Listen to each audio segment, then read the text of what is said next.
leaders have told us that the war on terror may last 100 years. A new kind of war against a shadowy enemy that can never be defeated. Either you are with us, or you are with the terrorists. Generation after generation will have to lay down its liberty in an endless war for global empire. It was a breathtaking display of firepower. And the Pentagon says, we ain't seen nothing yet. The perfect specter to convince populations to relinquish their liberty in the name of security. There is no doubt that Saddam Hussein now has weapons of mass destruction. There is no doubt that he is amassing them to use against our friends, against our allies, and against us. And if he does not disarm, the United States of America will lead a coalition and disarm him in the name of peace. We've been told that we're facing a 100-year war that will last generation after generation. In this film, we will explore who pulls the strings and who benefits from the dark spectacle of modern warfare. We will answer the question, do the people know how they are controlled? Do they understand the systems of power that surround them? The modern propaganda machines of public relations that wash their brains and fill their minds full of ball games and mindless fluff?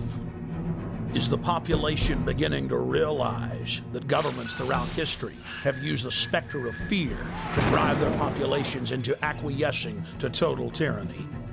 September 11th, national ID cards, Big Brother, the Iraq War, the 7/7 bombings in London, the invasion of Iran. How are they all interconnected?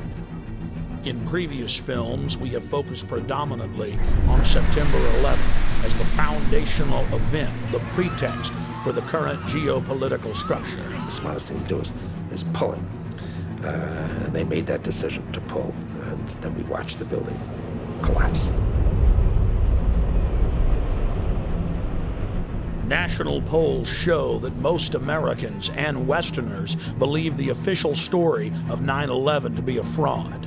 And a large part of that majority believes that 9/11 was an inside job. But the establishment press continues to contest any alternative view concerning 9/11. In this documentary, we will first look at historical events that are not contested, events where the fact of government-sponsored terror is not debated, but in fact openly admitted to by Western governments. There are literally hundreds of examples of government-sponsored terrorism in modern history, or what are known as false flag operations. We're going to start by looking at just 5 past examples, then we'll look at several modern cases. What is a false flag? The encyclopedia definition reads, false flag operations are covert operations conducted by governments, corporations, or by other organizations which are designed to appear as if they were carried out by other entities. The name is derived from the military concept of flying false colors, that is, flying the flag of a country other than your own. There are many variants of false flag operations, but one of the most popular carried out by governments is to stage a terror attack or horrible criminal incident and then blame it on your political enemies. One of the best-known cases of a false flag op was carried out by the newly elected Adolf Hitler on February 27, 1933. Nazi documents uncovered at the end of World War II, as well as testimony during the Nuremberg trials, revealed what many historians already suspected, that Hermann Göring had set fire to the Reichstag, the German parliament building. The Nazis then produced their patsy, Marinus van der Lubbe, an extremely mentally handicapped young man who was found rolling around in an alley behind the Reichstag naked. Van der Lubbe was then taken before a Nazi show trial, found guilty, and sentenced to death. He was beheaded on January 10, 1934. Using the crisis he had created to pass laws similar to the USA Patriot Act, Hitler became dictator and set his sights on the world. By March of 1939, Hitler had already seized Czechoslovakia. Having gained both Austria and Czechoslovakia, Hitler desired to move east against Poland. But he did not want to look like the aggressor. Hitler needed an excuse for attacking Poland. It was Heinrich Himmler who came up with the plan. Thus, the operation was codenamed Operation Himmler. On the night of August 31st, 1939, the Germans took an unknown prisoner from one of the concentration camps, dressed him in a Polish uniform, took him to the town of Gleiwitz on the German-Polish border, and then shot him. The staged scene with the dead prisoner dressed in a Polish uniform was supposed to appear as a Polish attack against the German radio station. German radio, newspapers, and newsreels were flooded with images of what appeared to be a dead Polish soldier who had dared attack the Reich. Now Hitler had his excuse to invade Poland, and the nightmare of World War II had begun.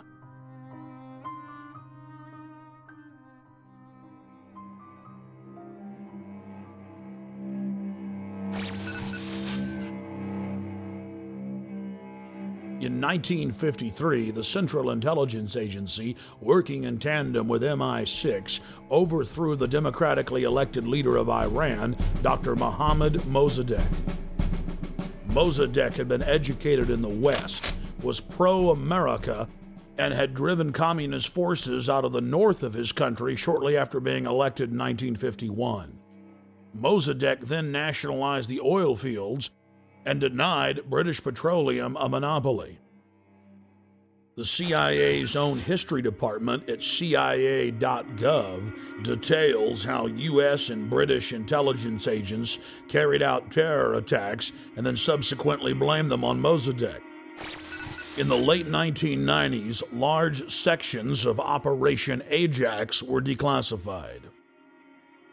The field commander of Operation Ajax was none other than the grandson of President Theodore Roosevelt, Kermit Roosevelt. Before his death in 2000, Roosevelt went public to the media, bragging about his patriotism in carrying out terror attacks in Iran and blaming it on the government.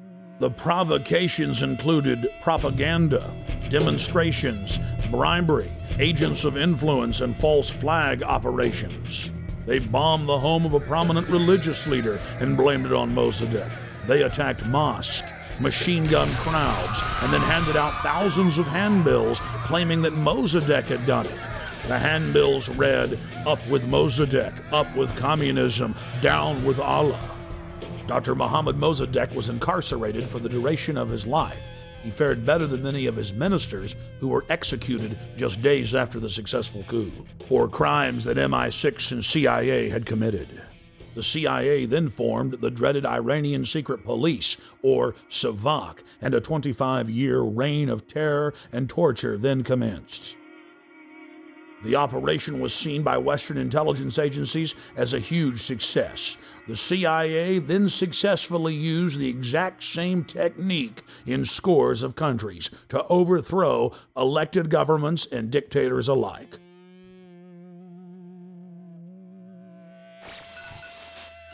Operation Gladio is an umbrella name for literally hundreds of bombings carried out by Western intelligence agencies and NATO in Italy, Western Europe, the Middle East, Latin America, and Asia. From 1947 until 1981, Italian presidents have gone public admitting Operation Gladio targeted innocent civilians and was to be blamed on leftists and communists. On November 22, 1990, the European Parliament had a resolution condemning the activities of Operation Gladio. The former Italian intelligence chief has come clean concerning Gladio's actions as well. Many other countries have declassified documents concerning Gladio. It is part of the public record that our government and other Western governments targeted trains, buses, schools. Several times, operatives zeroed in on school buses, knowing that images of dead children would get the population hopping mad and ready to relinquish their liberties. A particularly bloody bombing at the central station of Bologna, Italy, on the morning of August 2, 1980, which killed 85 people and wounded more than 200, caused some Italian officials to break their silence and begin to expose just a small part of this wicked operation. And now the Gulf of Tonkin incident. In the summer of 1964, President Lyndon Baines Johnson needed a pretext to commit the American people to the already expanding covert war in Southeast Asia. 3 communist PT boats attacked an American destroyer off the coast of Vietnam yesterday, and today President Johnson's response was hard and tough. To any armed attack upon our forces, we shall reply. To any in Southeast Asia who ask our help in defending their freedom, we shall give it.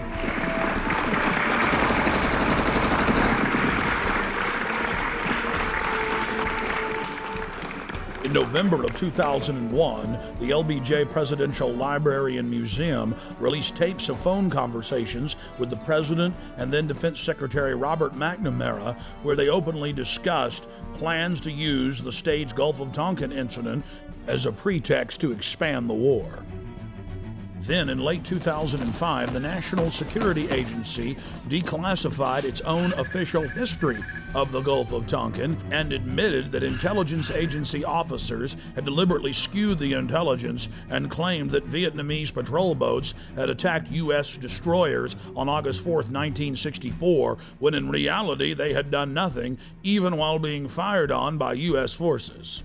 Congress then authorized the Gulf of Tonkin Resolution. The Tonkin Lie paved the way for 58,000 American deaths and over 1.5 million dead Vietnamese. On October 6, 1976, 2 time bombs made of C-4 planted on a Douglas DC-8 aircraft exploded, killing all 73 people on board in the most deadly act of airline terrorism in the Western Hemisphere until September 11, 2001. The plane was carrying Olympic athletes from 3 countries, including gold medal winners from Cuba.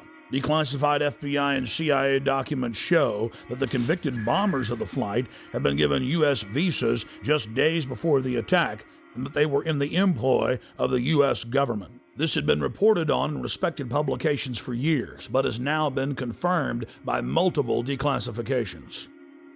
Cuban plane bomber was CIA agent. Declassified U.S. government documents show that a man suspected of involvement in the bombing of a Cuban passenger plane worked for the CIA. Luis Posada Carrillas.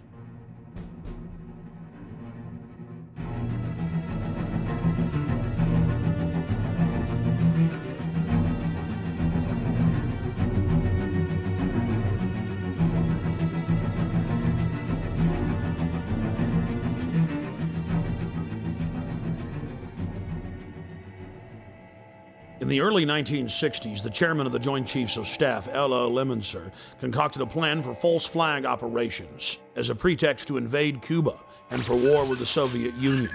In Operation Northwoods, they planned to hijack jets by remote control, crash them, and blame the attack on Cuba. There were many other terrorist attacks they planned to carry out that were contained within the document.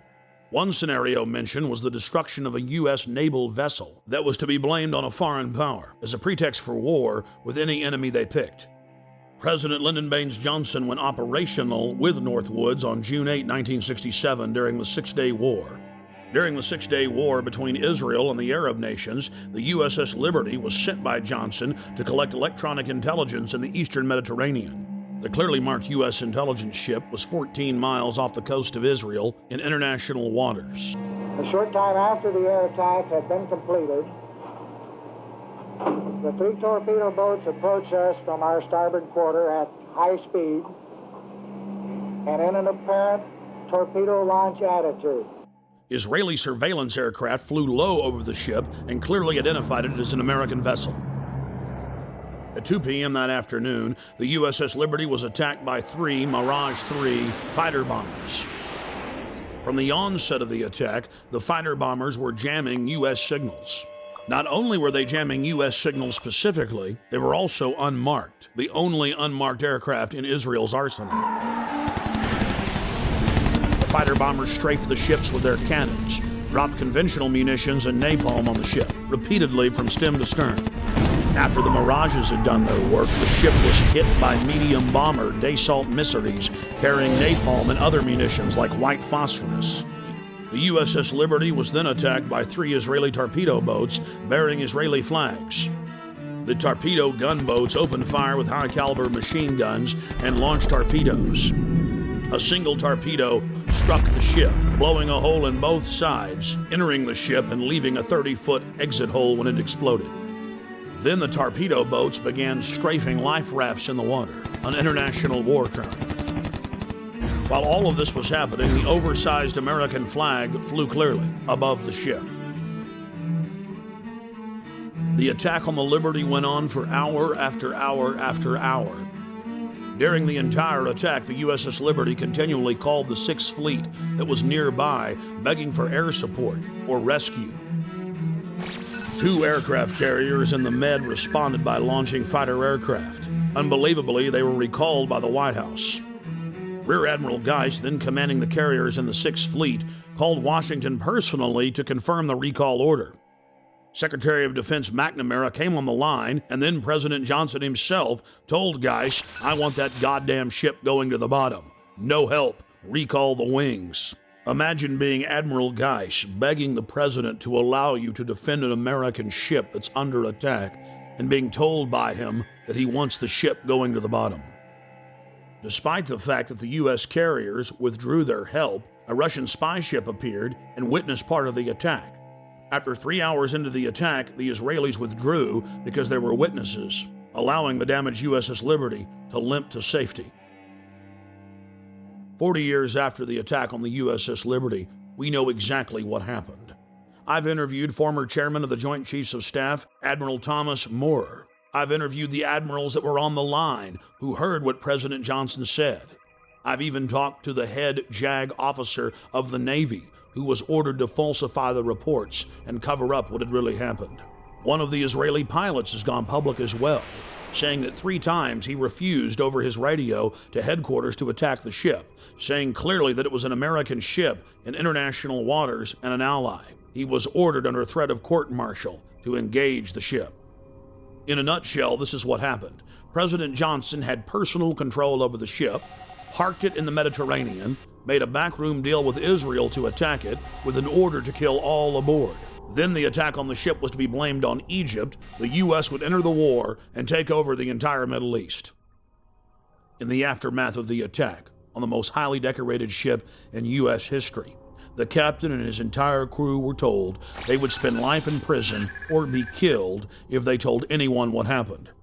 Captain William L. McGonigal was given the Congressional Medal of Honor in secret and told not to tell anyone that he had won the award.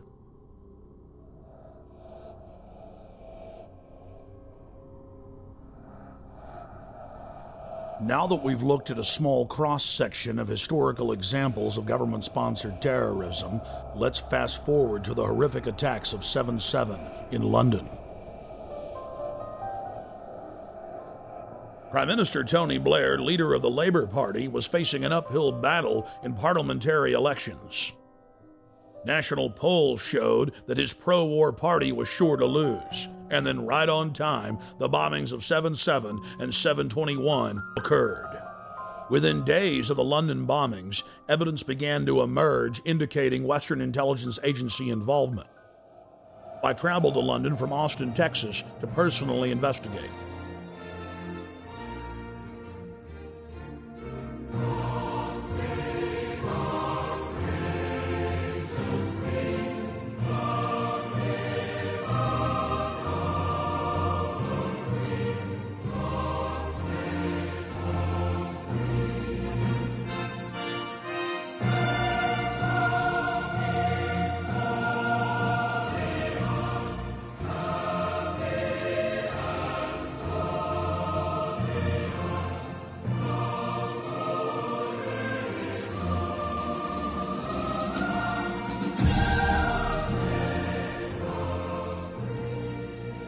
Once I arrived, I was met by Paul Joseph Watson and his brother Steve Watson, who are reporters for my news website, prisonplanet.com.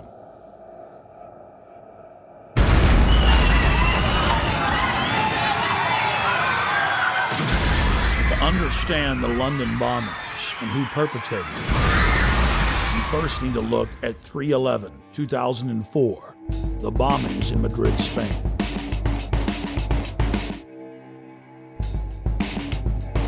Years after the blast that rocked trains in the city of Madrid, Spain, the government admits that al-Qaeda had no connection to the attacks.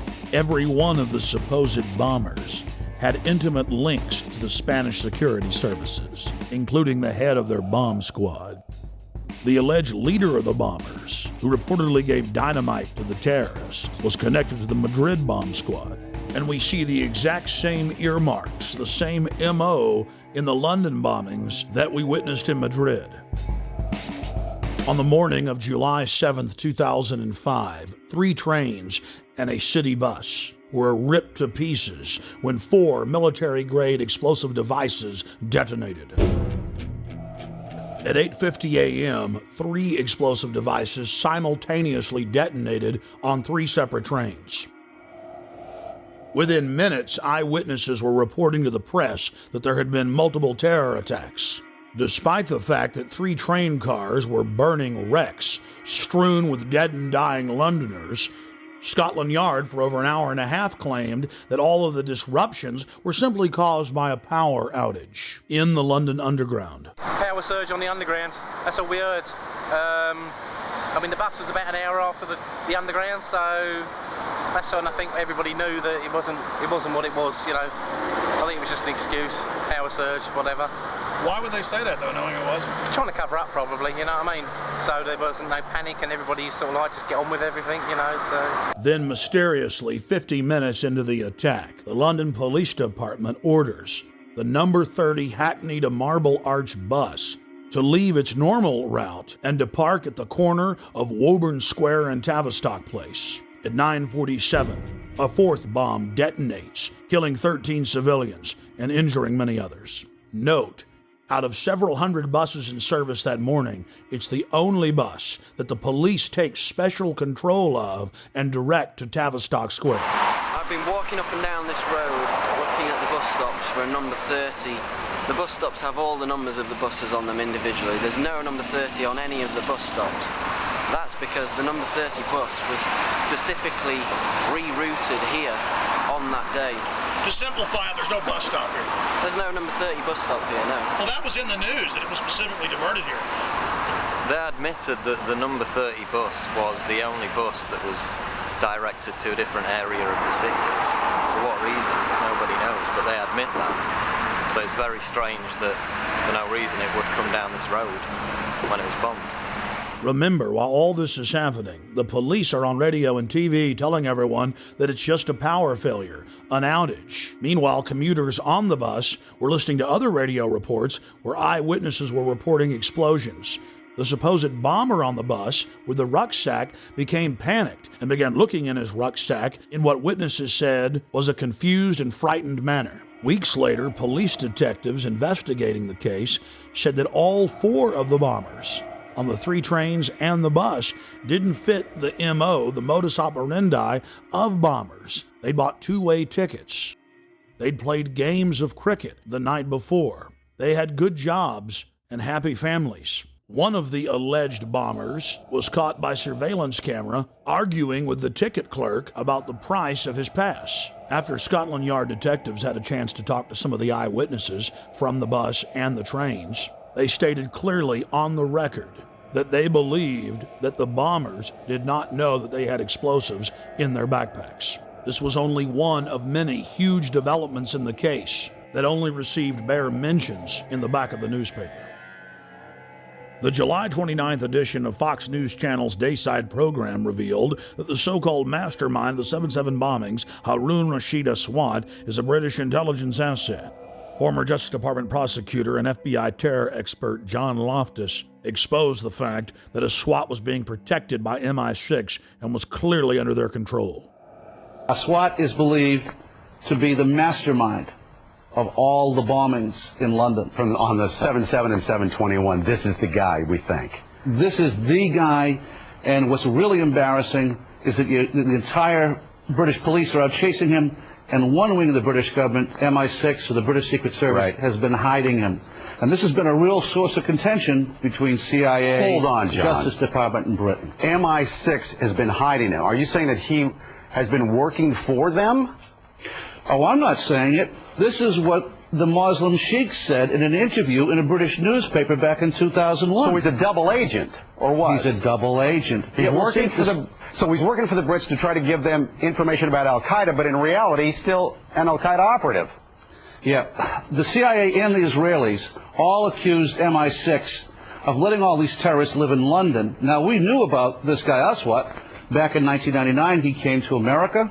The Justice Department wanted to indict him in Seattle because him and his buddy were trying to set up a terrorist training school in Oregon. The headquarters of the U.S. Justice Department ordered the Seattle prosecutors not to touch Aswat. Hello. Now, hold on. Why? And that's, well, apparently Aswat was working for British intelligence. Now, there's a split of opinion within U.S. intelligence. Some people say that the British intelligence fibbed to us. They told us that Aswat was dead, and that's why the New York group dropped the case. That's not what most of the Justice Department thinks. They think that it was just, again, covering up for this very publicly affiliated guy with Al Muzarouf. He was a British intelligence plant. Our CIA says, okay, let's arrest him, but the Brits say no again? The Brits say no. Now, at this point, 2 weeks ago, the Brits know that the CIA wants to get a hold of Haroun. So what happens? He takes off again. Goes right to London. He isn't arrested when he lands. He isn't arrested when he leaves. Even though he's on a watch list. He's on the watch list. The only reason he could get away with that was if he was working for British intelligence. He was a wanted man. And then takes off the day before the bombings, as I understand it? Yeah, and goes to Pakistan. The Pakistanis arrest him. They jail him. They jail him. He's released within 24 hours. In London, we spoke with David Shaler, a former MI5 agent who was convicted of breaking the Official Secrets Act and imprisoned for 6 months. With regard to 7/7, there has been a witness report now included in a local British newspaper called the Cambridge Evening News, in which somebody who was on one of the tube trains says that he didn't see a man with a rucksack. In fact, after the explosion, what he saw was metal pointing upward from the bottom of the carriage. That would indicate, of course, that the bomb was not carried onto the tube train, but was in fact attached underneath it. Now again, nobody in the British national press is following that up. Now I hope investigators and the police are. A current member of British Parliament and a former cabinet minister in Prime Minister Tony Blair's government, Michael Meacher, was sacked in 2003 for raising important questions on the eve of the Iraq War. Atrocity of London bombings where 56 people were killed. That was on the 7th of July, 7/7 we call it. It's a very convenient way of ensuring there is fear, of ensuring that there is control, and of ensuring that those who are in the know, and of course we cannot tell you because it is all secret, are in a position of extreme power. As part of our inquiry into the London bombing, we wanted to investigate the suspicious death of Jean-Charles de Mendes. Within days of his brutal murder at the Stockwell tube station in the London Underground, evidence of a cover-up began to emerge. What did you witness with the unfortunate Brazilian man that died? All we saw was the police running into the station with guns. That's all we saw. We didn't see anything else at all. And then after that, a couple of seconds after that, we were vacated down South Lambeth Road. That was all we saw. We didn't see anything else. I mean, are you sad for him and his family that he's dead? Oh, yeah, but at the end of the day, he should have stopped and surrendered, shouldn't he? If it had happened in his own country, he would have been shot down as well. So, with all that's gone on, the police were only doing what they thought was best, as far as I'm concerned. Why do you think he ran? Well, because his visa had run out, obviously, but he's not going to have armed police running after him just because his visa's run out, has he? So the police were protecting, you know, the people travelling on the tube, so I don't see any wrong in what the police have done at all.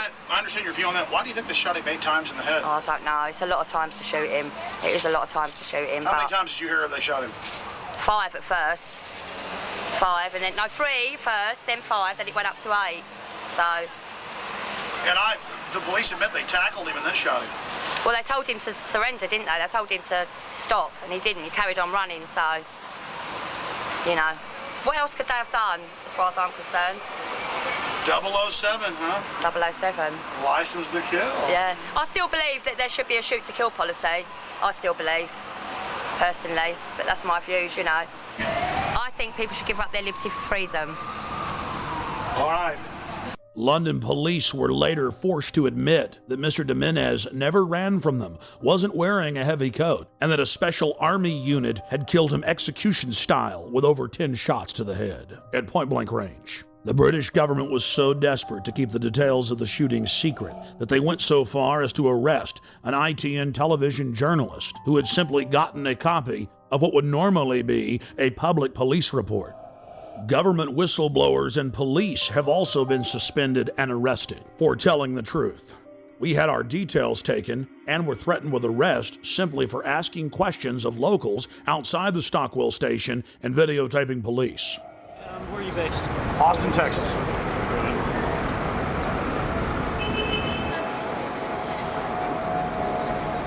Alex, I'll take your date birth. 2/11/74. Would you just rather see my driver's license? No, that's okay. Well, here, just let me do it. Make it down. That's all I need, mate. Well, I mean... And you're just, you're filming for a program back in the States or something? Exactly. In fact, I think it'll probably be broken into... Think about it, yeah. Sir, what do you think about this event? I think it's very bad that it happened. What do you think should happen? I think the policy of shooting should have been more thoroughly thought out. I'm afraid there must have been a terrible mistake here. I feel very sorry for the family and very sorry for the policeman that made a horrible mistake. Yeah, it's going to be bad for everybody. It's a tragedy all around, I think. Thank you. The police first claimed that it was a hot morning when official weather reports showed that it was around 60 degrees and that Mr. Jimenez was running down the street wearing a giant padded coat with wires sticking out of it, that he vaulted over the turnstiles, charged through a crowd of pedestrians, raced onto the train, and was about to detonate bombs when the heroic officers gunned him down. The authorities then conveniently claimed that all the surveillance cameras malfunctioned that morning. Police have now been forced to admit, thanks to watchdogs in their ranks, that none of the cameras malfunctioned, and they've now released the video. The government has now been forced to admit that he was wearing a light denim jacket, and there were no wires of any type. Police that weren't part of the special military unit didn't know why they killed him. The police had followed him from his home. They knew that he was a Latin Brazilian working in England as an electrician. They followed him for 30 minutes as he walked from his home towards the station. Once in the station, he calmly bought a Metro paper, paid for his ticket with his Metro Oyster card, and then walked onto the train. Passengers then reported that they were told to get off the train. Once they'd stepped off, still looking through the windows, they saw the Special Forces police squat on Mr. Jimenez and shoot him over 10 times in the head. Witnesses said Jimenez looked at the authorities as if he knew them. He was like a scared rabbit, and he was killed execution style. The question is why? A special military hit team stalked him and tracked him from his home to the train station, and then killed him in cold blood, making sure he was dead. It's well known that if somebody has a bomb, you don't shoot at them, and you certainly don't get near them. No, Mr. Jimenez had seen something he wasn't supposed to see. He learned a little too much, and he had to be eliminated. We were at the station just a week after he was killed, and many of the facts we've covered were already public knowledge. But still, some of the locals made excuses for the police. Within hours of the 7/7 bombings, Israeli army radio was reporting that Benjamin Netanyahu, the former prime minister of Israel, had been warned not to leave his hotel that morning to attend a meeting less than 100 yards away from one of the train stations that was bombed. The Associated Press ran the headline, "Netanyahu changed plans due to warning." Then the current Prime Minister, Ariel Sharon's office, instructed Israeli officials not to give interviews to the foreign media concerning the warning. Israel's Foreign Office attempted to spin the story, saying that they'd given a general warning to the British that day. Then, several weeks later, the head of Mossad told a major German newspaper that he indeed had issued a warning to Benjamin Netanyahu at 8:40 a.m., 10 minutes before the first blast. Conveniently for authorities, the bus surveillance camera malfunctioned. Something else happened that was convenient for the establishment line. All 4 of the supposed bombers' identification cards survived unscathed at all 4 events. But there was just one problem. In one case, one of the bombers' IDs was found at 2 separate locations. As the evidence mounts, it is crystal clear. Only criminal elements of the British government could stage the attacks and then engage in the cover-up. The reason the Netanyahu story is important is it clearly shows that other intelligence agencies were aware of what was going on in London that day and took necessary precautions to protect their Minister of Finance. In 1994, the Israeli embassy in London was bombed. This was at a time when I was in the service. I joined the Middle Eastern section shortly after that, and I was actually astounded to read a document written by a senior MI5 officer who'd seen all the information coming in about this attack, and he said that he believed that the Israelis had bombed their own embassy. In any staged terror attack, governments have to be extremely careful to keep the operation shielded, compartmentalized. Most people in government are moral individuals who believe that they're standing up for their nation's sovereignty or its national interest, and it's absolutely essential to keep them in the dark. One of the chief tools used by governments as a smokescreen is staging exercises or drills at the exact same time and exact same places as real events. When the Oklahoma City Federal Building was bombed, the Bureau of Alcohol, Tobacco, and Firearms was staging an anti-terror drill with their bomb squad on the morning of April 19, 1995, at the same time that the real event took place. On the morning of September 11, 2001, the Pentagon was running 5 separate drills, 2 of the drills targeting the exact same targets at the exact same time. That caused NORAD to stand down, believing it was just a drill. And London was no different. It's important to note that those taking part in the drills need not know that they're part of a larger operation. In fact, it's better for the conspirators that they not be informed. One of the chief reasons this is done is so that if any of the operatives carrying out the attack are caught by other elements of the government, they can simply claim that they were taking part in a drill or an exercise. NSA, Infopol 9, and Echelon-type systems that are scanning for terrorist chatter will be fooled into believing they've simply picked up part of an exercise. On the morning of 7/7 in London, there was a simultaneous exercise targeting the exact same trains, the exact same bus, at the exact same locations, at the very same time. What we're supposed to believe is some kind of coincidence. There was also an anti-terrorist drill going on 7/7. And again, just like 9/11, they were talking about attacks on the same targets, the same kind of tube stations, and exactly the same time as the actual attack happened. We learned of the drills of 7/7 on 7/7 from Peter Power, the head of Visor Consultants, a crisis management firm based in London. Mr. Power was the former spokesperson for Scotland Yard. Mr. Power told National British Television, ITN News, about the drills. Today we were running an exercise for a company, bearing in mind I'm now in the private sector, and we sat everybody down in the city, 1,000 people involved in the whole organisation, but the crisis team, and the most peculiar thing was we based our scenario on the simultaneous attacks on the Underground and mainline station. So we had to suddenly switch an exercise from fictional to real. And one of the first things is, get that bureau number. When you have a list of people missing, tell them. And it took a long time. Just to get this right, you were actually working today on an exercise that envisioned virtually this scenario? Almost precisely. I was up until 2 o'clock this morning because it's our job, my own company, Visor Consultants. We specialise in helping people to get their crisis management response. How do you jump from slow time thinking to quick time doing? And we chose a scenario with their assistance which is based on a terrorist attack because they're very close to a property occupied by Jewish businessmen. They're in the city, and there are more American banks in the city than there are in the whole of New York. A logical thing to do. And I've still got the... I was going to say, how extraordinary today must feel for you as it unfolds. He repeated himself to BBC Radio 5. The thing that concerns me is that what are we doing for the thousands of men and women actually who are in London working? And I say that because at 9:30 this morning we were actually running an exercise for over a company of 1,000 people in London based on simultaneous bombs going off precisely at the railway stations that happened this morning. So I still have the hairs on the back of my legs standing upright. To get this quite straight, you were running an exercise to see how you would cope with this, and it happened while you were running the exercise? Precisely. And it was about 9:30 this morning. We'd planned this for a company, and for obvious reasons I don't want to reveal their name, but if they're listening they'll know it. And we had a room full of crisis managers for the first time they met. And so within within 5 minutes we made a pretty rapid decision. This is the real one. And so we went through the correct drills of activating crisis management procedures to jump from slow time to quick time thinking and so on. If we use a standard actuary employed by major insurance companies to calculate the probability of these events coinciding in a 10-year mean, we learn that the probability of this happening is greater than 1 in 300 tetragillion.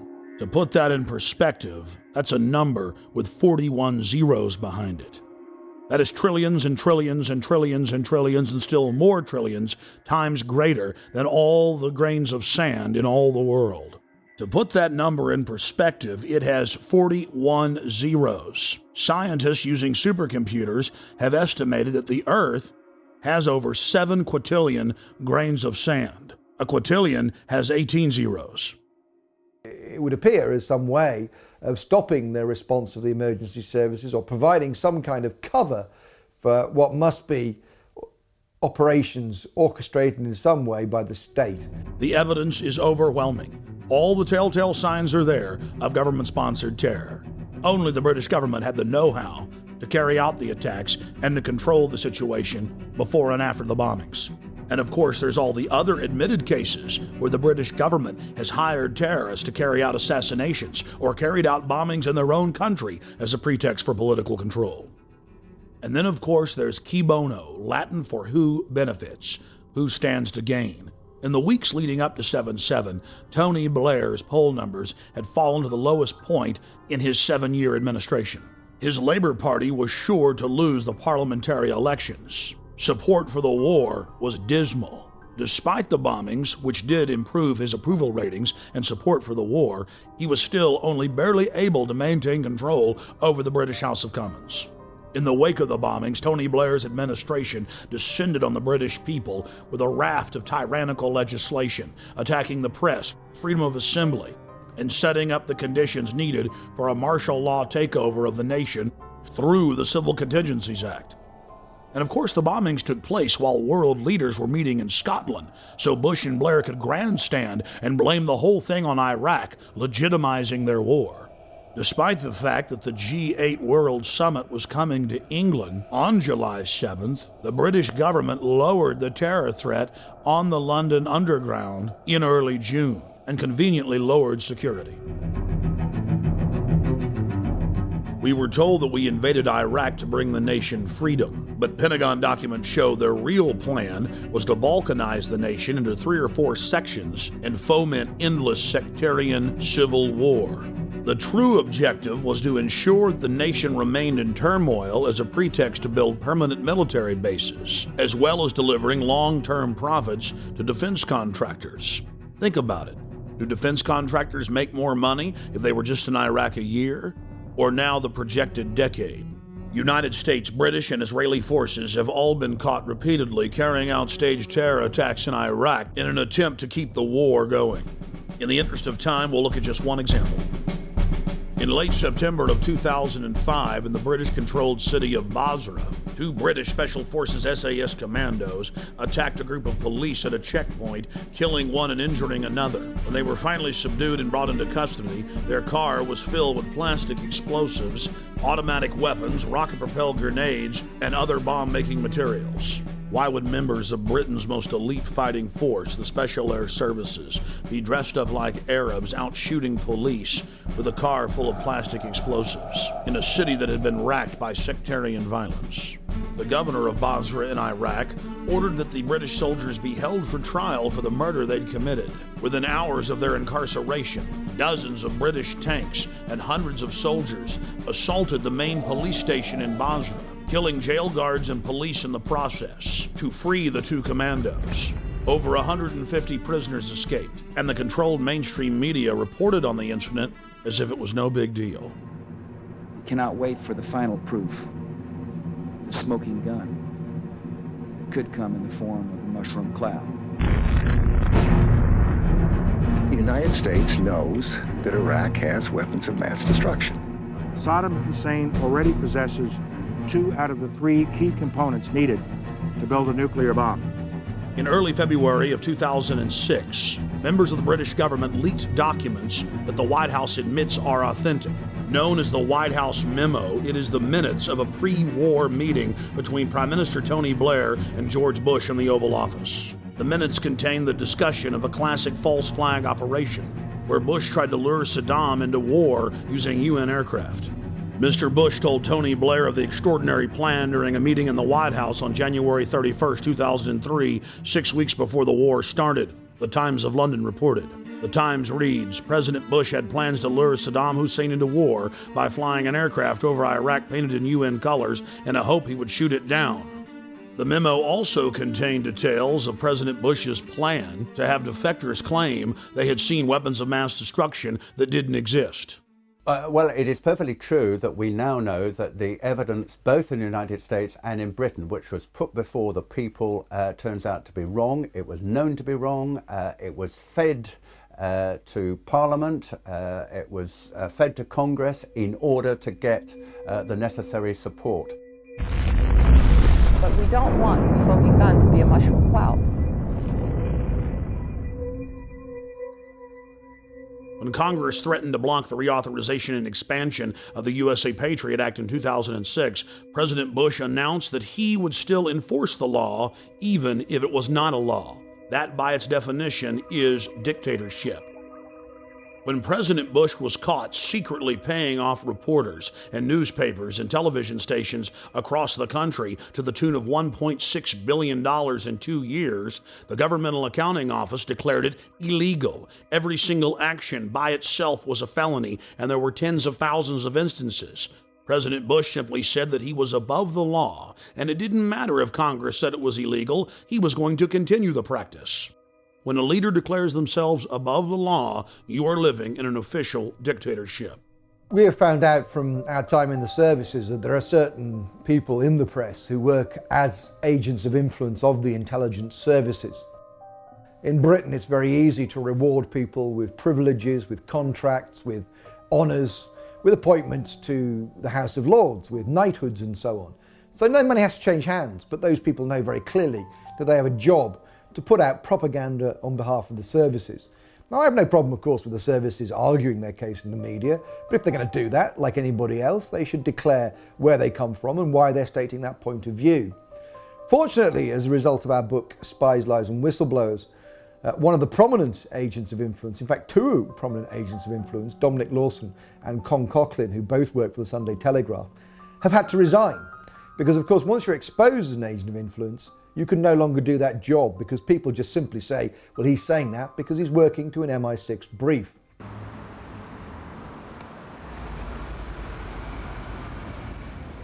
When Congress informed Bush that secret arrest, secret detention, and torture was illegal, he simply had his Attorney General, Alberto Gonzales, issuing a policy paper claiming that it was lawful. Known as the infamous torture memos, Gonzales said that they would simply stop calling it torture and call it pressure, and that if someone died in custody from torture, that was acceptable.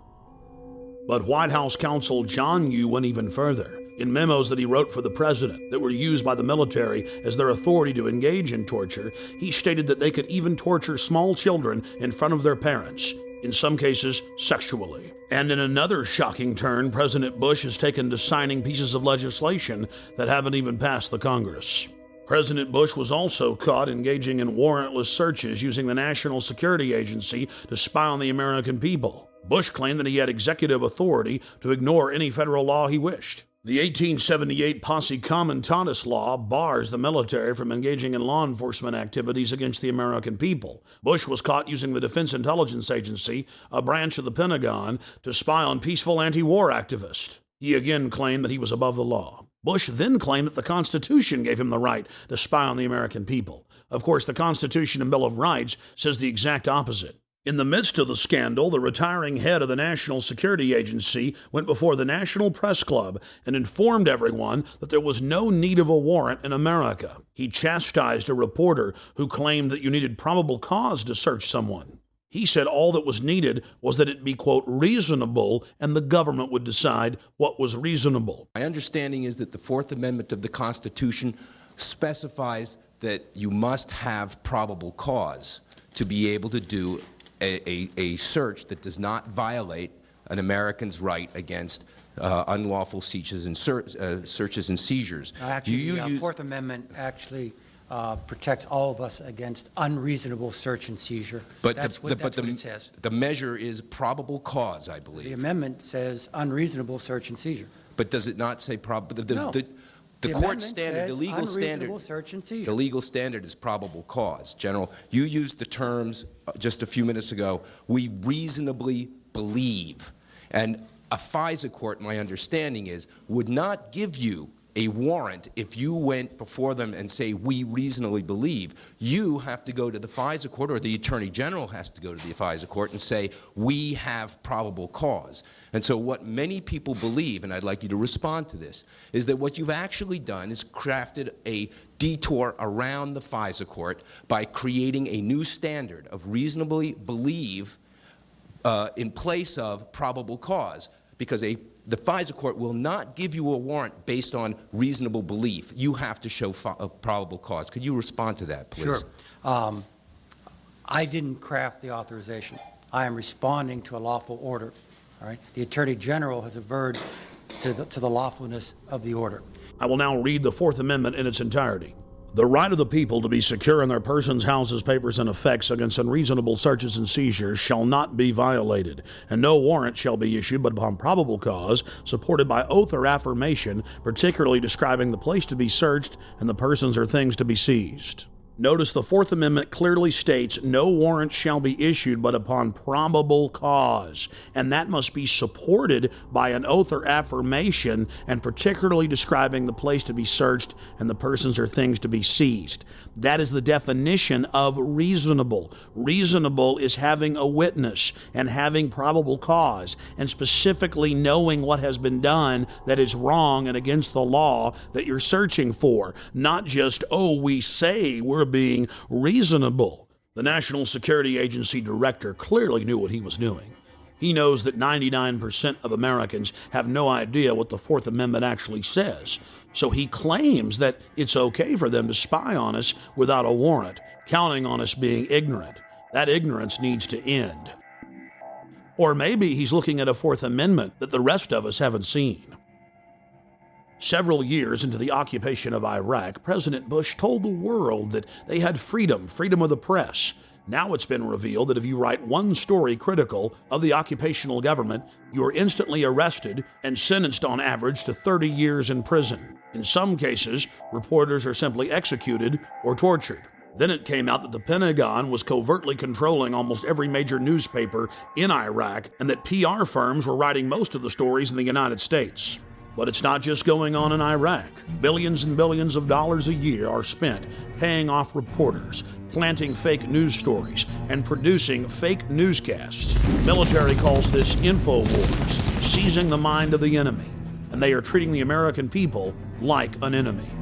When you learn that the Pentagon, the CIA, and the White House are openly engaging in military-style propaganda against the American people, then you begin to realize why large portions of the American population simply don't have their facts straight. We asked David Shaler about MI5 and MI6 connections to Al-Qaeda. I learned of an operation in which MI6, the British External Intelligence Service, had funded Al-Qaeda to carry out an operation to try and assassinate Colonel Gaddafi of Libya. Once I'd become briefed on a plot in which MI6 was funding our terrorist enemies without government permission, I no longer wanted to be part of that setup. We also spoke with former MI5 agent Annie Machon, herself a whistleblower exposing MI5 and MI6 wrongdoing. I went public in conjunction with my partner because we'd seen so many dreadful things going on, and we believe that the British public deserves better protection. My own not as much government but intelligence services were carrying out operations in which innocent Libyans died. David was briefed officially by MI6 officers on their attempt to assassinate Colonel Gaddafi by funding Al-Qaeda in Libya. So I felt the need to say something about that. It took a long time to have the courage to be able to do that with the newspapers in this country, but eventually I decided that was the only way forward. We had to leave our friends and family, we had to leave our jobs, our home, everything in London with 3 days' notice because the newspapers suddenly decided to kick into action.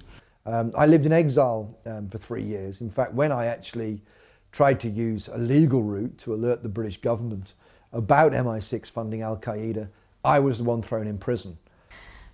We then tried to negotiate with the government. We tried to say, please take our evidence about the crimes we've seen.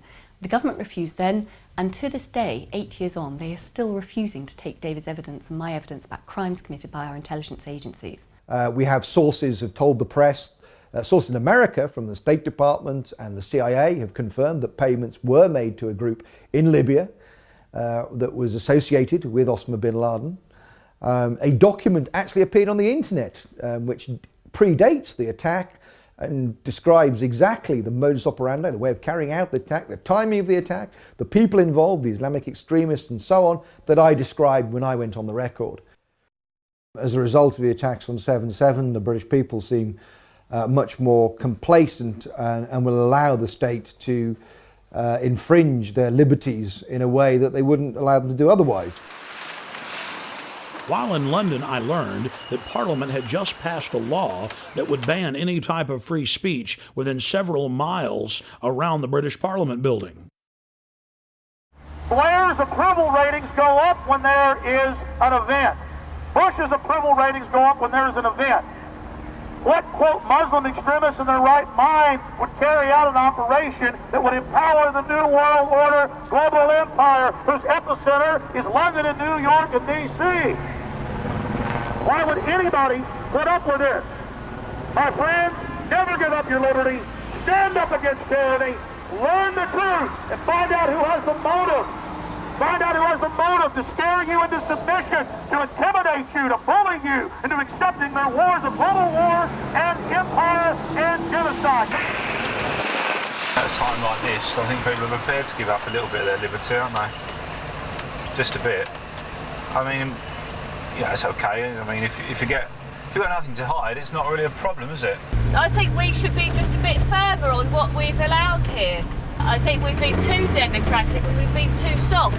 What it's done to people who wish to demonstrate is increasingly worrying. A lot of demonstrations, both at Genoa, at the G8 at Gleneagles, many other places around the world. There is no wish of those who demonstrate, in my view, for violence. They disagree profoundly with what their governments are doing. I'm not saying whether they're right or wrong. I'm simply saying that they should have the right to do so without harassment, intimidation, or indeed being charged, attacked, and being seriously injured. Because the only ones who are going to be allowed to have the big loudspeakers out in the public areas, just like in China, are going to be the state. I must say one of the things that does concern me is Brian Hoare, who camped outside Parliament in the square, which actually faces the parliamentary buildings, faces the large iron gates where ministers come in and MPs go in and out. It may be ignored, he may be laughed at, he may be mocked, but at least he is able to do it, and some people may listen, and you may have more effect than we realise. Now, we call that, or at least we used to call that, free speech. What about the Freedom Lady, the Statue of Liberty? Well, I did hear a rumor that the Statue of Liberty has been brought in for questioning. She may be with Al-Qaeda. You're probably right. 6 times they've taken me to court. Oh no, we took them to court this time, by the way. We took Mr. Charles Clarke, the Home Secretary, and Mr. Ian Blair, the Commissioner of Police. I was the complainant, they were the defendants, and it was found in my favour. It is very much of concern that we've actually got an Act of Parliament which in one of its sections is clearly designed to prevent him or people like him putting across a message which they feel passionately about and which could be heard within the confines of Parliament. I find that very worrying. I bullhorned Parliament 3 days before the law went into effect. George Bush carried out 9/11. Do you think some people in a cave, were able to have NORAD stand down? Do you think that people in a cave were able to have all of this happen? It's a total and complete fraud. The New World Order is using terror to scare you into submission, and they will be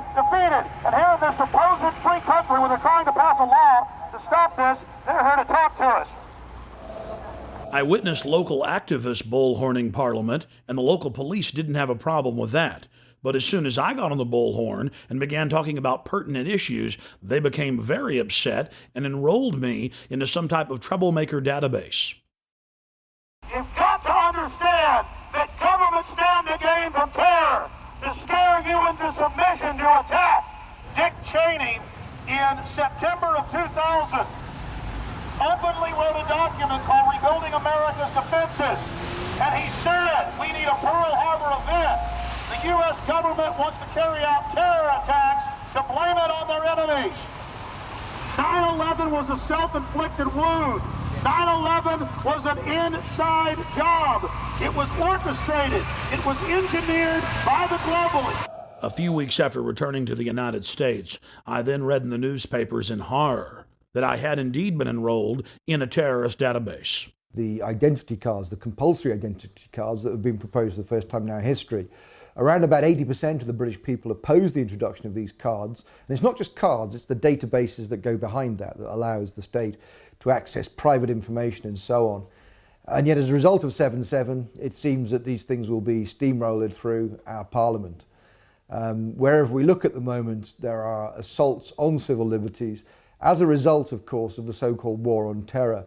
Similar guidelines have been implemented inside the United States. A Virginia anti-terror training manual lists property rights activists as potential terrorists. A Texas manual lists those wearing Levi's jeans, having cell phones, and who are, quote, friendly towards the police as potential terrorists.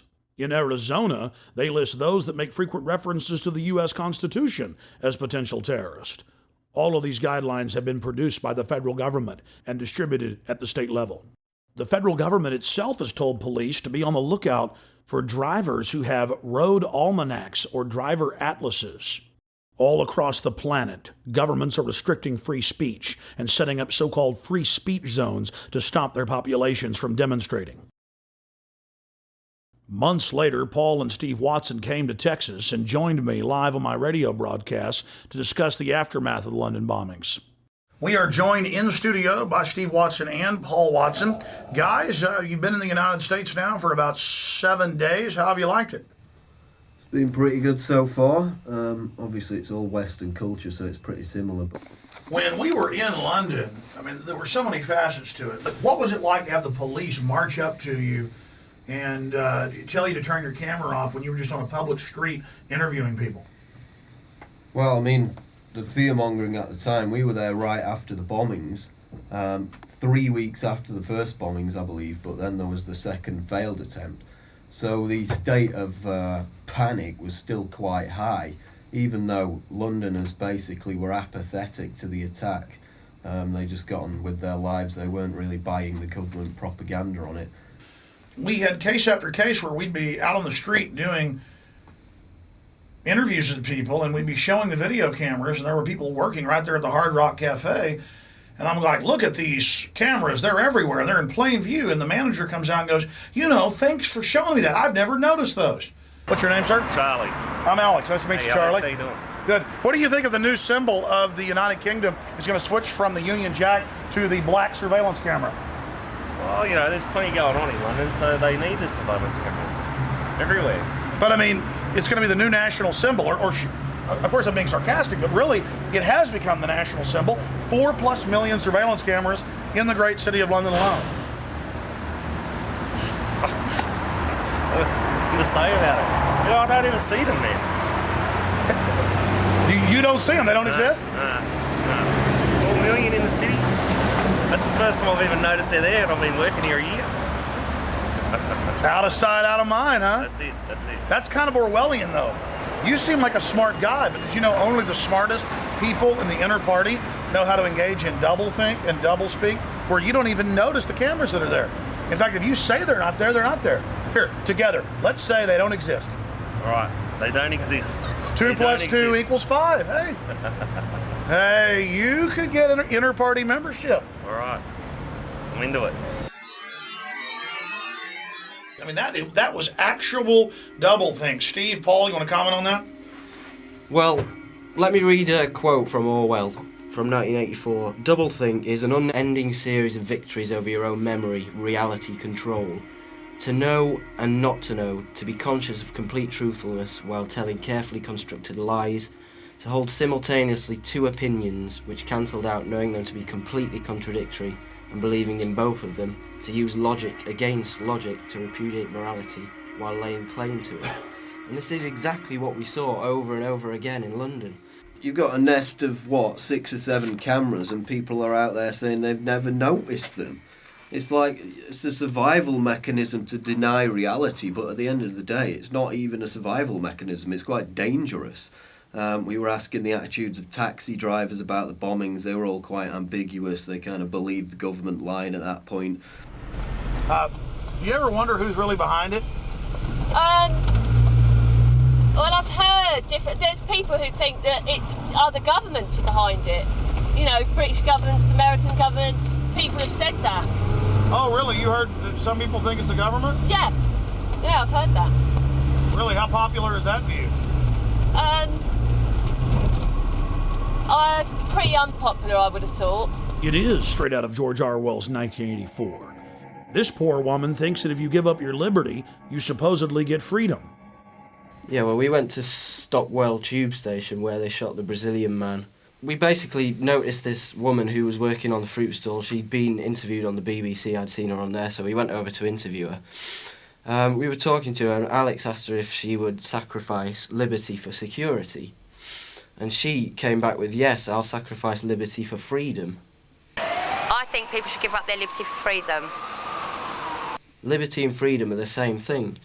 We then asked her again to clarify, just in case she made a mistake, and she said the same thing again. She was willing to give up liberty for freedom, which is really, it's direct doublethink, because the two things mean the same thing. We found the same mindset in Crawford, Texas, outside Bush's ranch, that we witnessed in England. Populations who are willfully ignorant, who revel in being lied to. Well, we're on our way out to Crawford, where President Bush is vacationing for 5 weeks. He spent about a fourth of his time in the administration out here at his Hollywood set. Though he admittedly is afraid of horses and cows and many other forms of wildlife, and of course he was born in Kennebunkport, Maine, and spent most of his life there, he likes to put on a cowboy hat and a big belt buckle and strut around. He meets with all these different world leaders and decides to, basically how to carve up the world. He meets with the Saudi leaders and holds hands with them. He meets with Ariel Sharon. He meets with leaders from all over the world, but he certainly doesn't meet with the mothers of dead soldiers.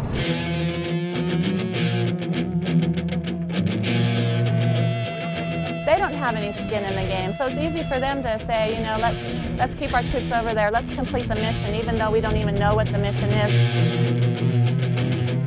That's really a theme, that we got to get them before they get us. Do you think Iraq attacked us on 9/11?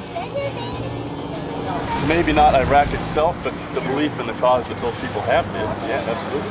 15 of the 19 hijackers came from Saudi Arabia. Bush is out at his ranch holding hands with the royal princes, but then we've got to go into Iraq. No, I mean, seriously, sir, it's a serious issue. I know where you're going. Where do you think we're coming from, though, sir? I mean, tell me. A lot of you are trying to connect this, we're in bed with Saudi Arabia BS, and this is all a big farce to get Saudi oil and all that. That's not what it's about. So our government isn't in bed with Saudi, okay. While in Crawford, we ran into Ray McGovern and spoke with him about Iraq. Ray McGovern is a retired, senior-level CIA analyst whose career spanned the administrations of John F. Kennedy to George H.W. Bush. His duties included chairing national intelligence estimates and preparing the president's daily brief. I believe that they are still interested in permanent military bases there. I believe they are still interested in controlling the oil from that part of the world. And so it will be stay the course. It will be 6, 7, 8 U.S. troops killed every day or every week. And what's below the surface here was revealed to me by a very well-heeled gentleman who came up to me after a speech I made outside of Milwaukee in a very affluent suburb. He said, "Mr. McGovern, get real. I mean, what's your problem?" He said, you don't have any problem with, you don't deny that we need the oil, do you? And I said, no. He says, well, you know, 6, 7, 8, 10 Marines a week for the oil. You have to admit that's a very, very cheap price for the oil. I said to him, you know, how do I handle this? I said, well, the utilitarian argument is probably the best. I object to it, said I, because we can't do it. There are 1.3 billion Muslims in this world. They're not going to let us do it. It's already widening. The borders are porous. We can't do it. Well, that didn't convince him. He said, well, I think we can do it. I said, oh, well, suppose your son was one of those 6 killed in Iraq last week. And you know what? He looked at me like it had never occurred to him. And it wouldn't have occurred to him because it wouldn't be his son, you know. It would be the sons from the farms, it would be the sons from the cities. And so he said, well, I don't buy that either. So I thought, well, maybe I'll try a moral argument on it. I said, well, are you one of those that likes to have the 10 Commandments brought into the schoolhouses and the courtrooms of this? He said, oh, that's a great idea. I said, well, you know, if memory serves, there's one that says, thou shalt not covet thy neighbor's oil. I mean goods. Don't bear false witness. There's one, don't forever what. There's one that says you shouldn't steal. And there's also one against killing, if I remember correctly. So maybe you want to subtract 4 and bring in the 6 commandments into the schoolhouses and the courtrooms of this world. Get real, I said. This is a moral issue. We shouldn't be going around killing unarmed civilians and causing more violence where violence is endemic. And what did he say, sir? He turned on his heel, marched out to his SUV, prayed for cheap gasoline, and drove home. I'm with the oil. Let's educate them, bring them into democracy, and take their oil. Apparently somebody took too much yellow acid and got, you know, the story wrong. The majority of the construction, and the vast majority, like I'd say 90% of the construction that I saw wasn't with the Iraqis, it was with the American bases that they were building. Concrete structures, incredibly permanent, designed to house thousands of soldiers for a long period of time. The American people are being kept in the dark about all this. If it weren't for shows like yours and for a few others and the internet, people would never have a chance to learn the truth of this. What Cindy Sheehan has done is brought a human dimension to this. They said, look, people are getting killed, including my son. A lot of Iraqis are getting killed. Why don't we face up to whether this war makes any sense at all? Do we really want to have our young people sacrificed for what? We don't know. We don't know what's going on. To tell you the truth, my kids don't know the things that are involved in the decisions I make at my house. And that doesn't mean that they need to be involved in the decisions, because I know better than they know. It's because I'm more informed, and I'll give him that same benefit. You know, we did elect him. Where have we lost our freedom? All across the... Where? They're using Homeland Security against topless bars. They're using Homeland Security against toy store owners. They're using Homeland Security against pot dealers, and that's wrong. They're using Homeland Security, quote, against gang members. It's admitted. Are you familiar that the Gulf of Tonkin never happened? LBJ tapes have now been released. We went to war. Well, you know, I just got to point out to Wolfowitz and Pearl and Feith and Abrams and Wormsers, you know, people like that, who this has been their plan, and it's about, you know, it's about imperialism. It's about abusing a nation's natural resources. It's about greed and power, and it's nothing about keeping America safe or freedom and democracy for the Iraqi people. You know? I believe that America, right from the start of the Bush administration, has been focused on the use of American military power in order to extend control by America of strategic areas in the world. Now we have the Downing Street minutes, which show that as early as July 23, 2002, the head of British intelligence, just back from Washington, said to his prime minister, it's a done deal, the decision for war is inevitable, the war will be, quote, justified by the conjunction of terrorism and weapons of mass destruction, and intelligence and facts would be fixed around the policy of war. There's the proof that the intelligence, all this justification in quotes for the war, was a fraud from day one. The Project for a New American Century, the think tank, with the report called Strengthening America's Defenses. This is frankly a demand for full spectrum dominance by the United States.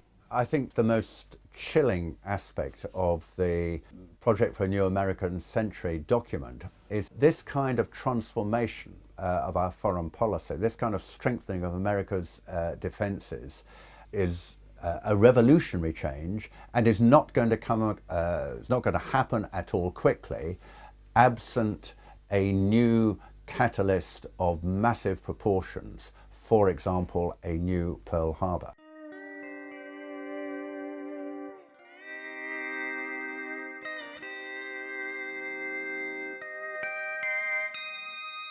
In Crawford, Texas, we found individuals who believed the weapons of mass destruction were found in Iraq.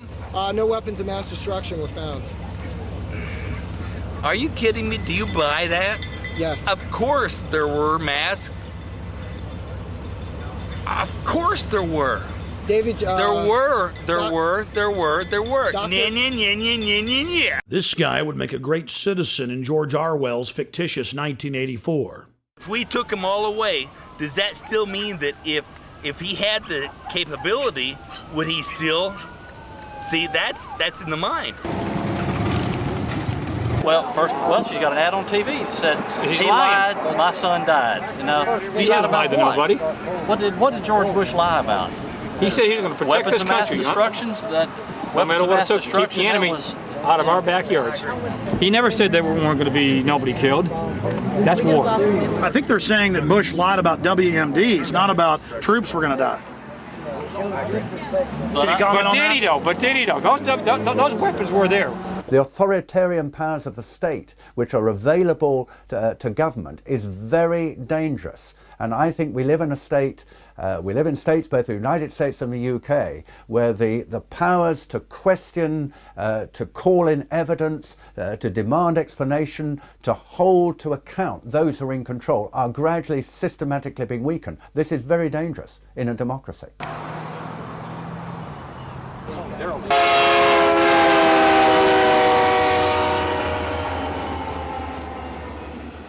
Now, Dick Cheney and John Bolton and others have been saying Iran poses an immediate danger. They could get a nuclear weapon before we know it. All the same things they said about Iraq. And so we have to do something about that now. You know, he said the same thing about Iraq, and like you said, he was caught red-handed. It's proven to be lies. Why should we believe him about Iran? I'm pleased to tell you, American people, that the National Intelligence Estimate just put out on Iran says that Iran cannot possibly have a nuclear weapon for 10 more years. Let me say that one more time. Iran can't be a nuclear power, weapons-wise, for 10 more years.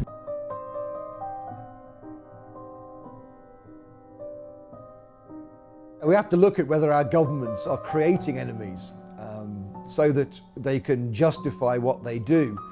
Of course, two of the biggest funders of American presidential campaigns are the oil industry and the arms industry. And it's in their interests that we invade places like Iraq. We're going to let the Israelis, or we're going to do it ourselves, attack the nuclear facilities in Iran. Now, people say, that's crazy. That is absolutely crazy. I agree.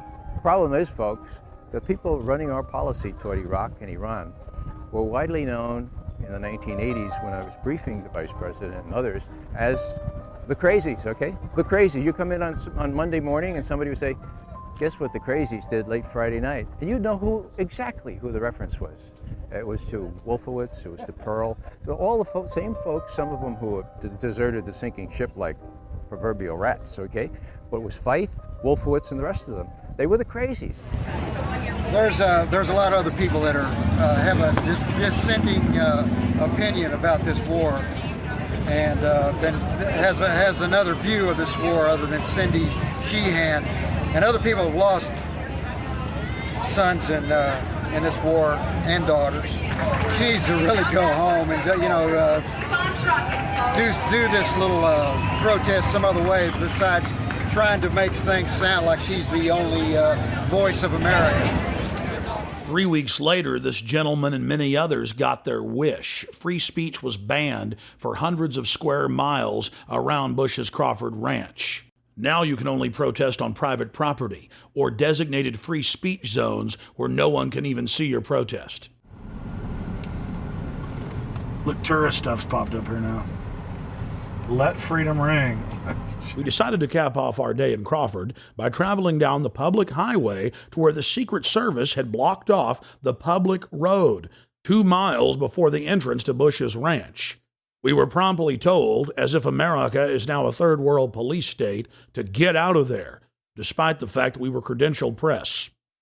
You need to get back in your car and can't stand here. Really? Yeah, you have to get off the road.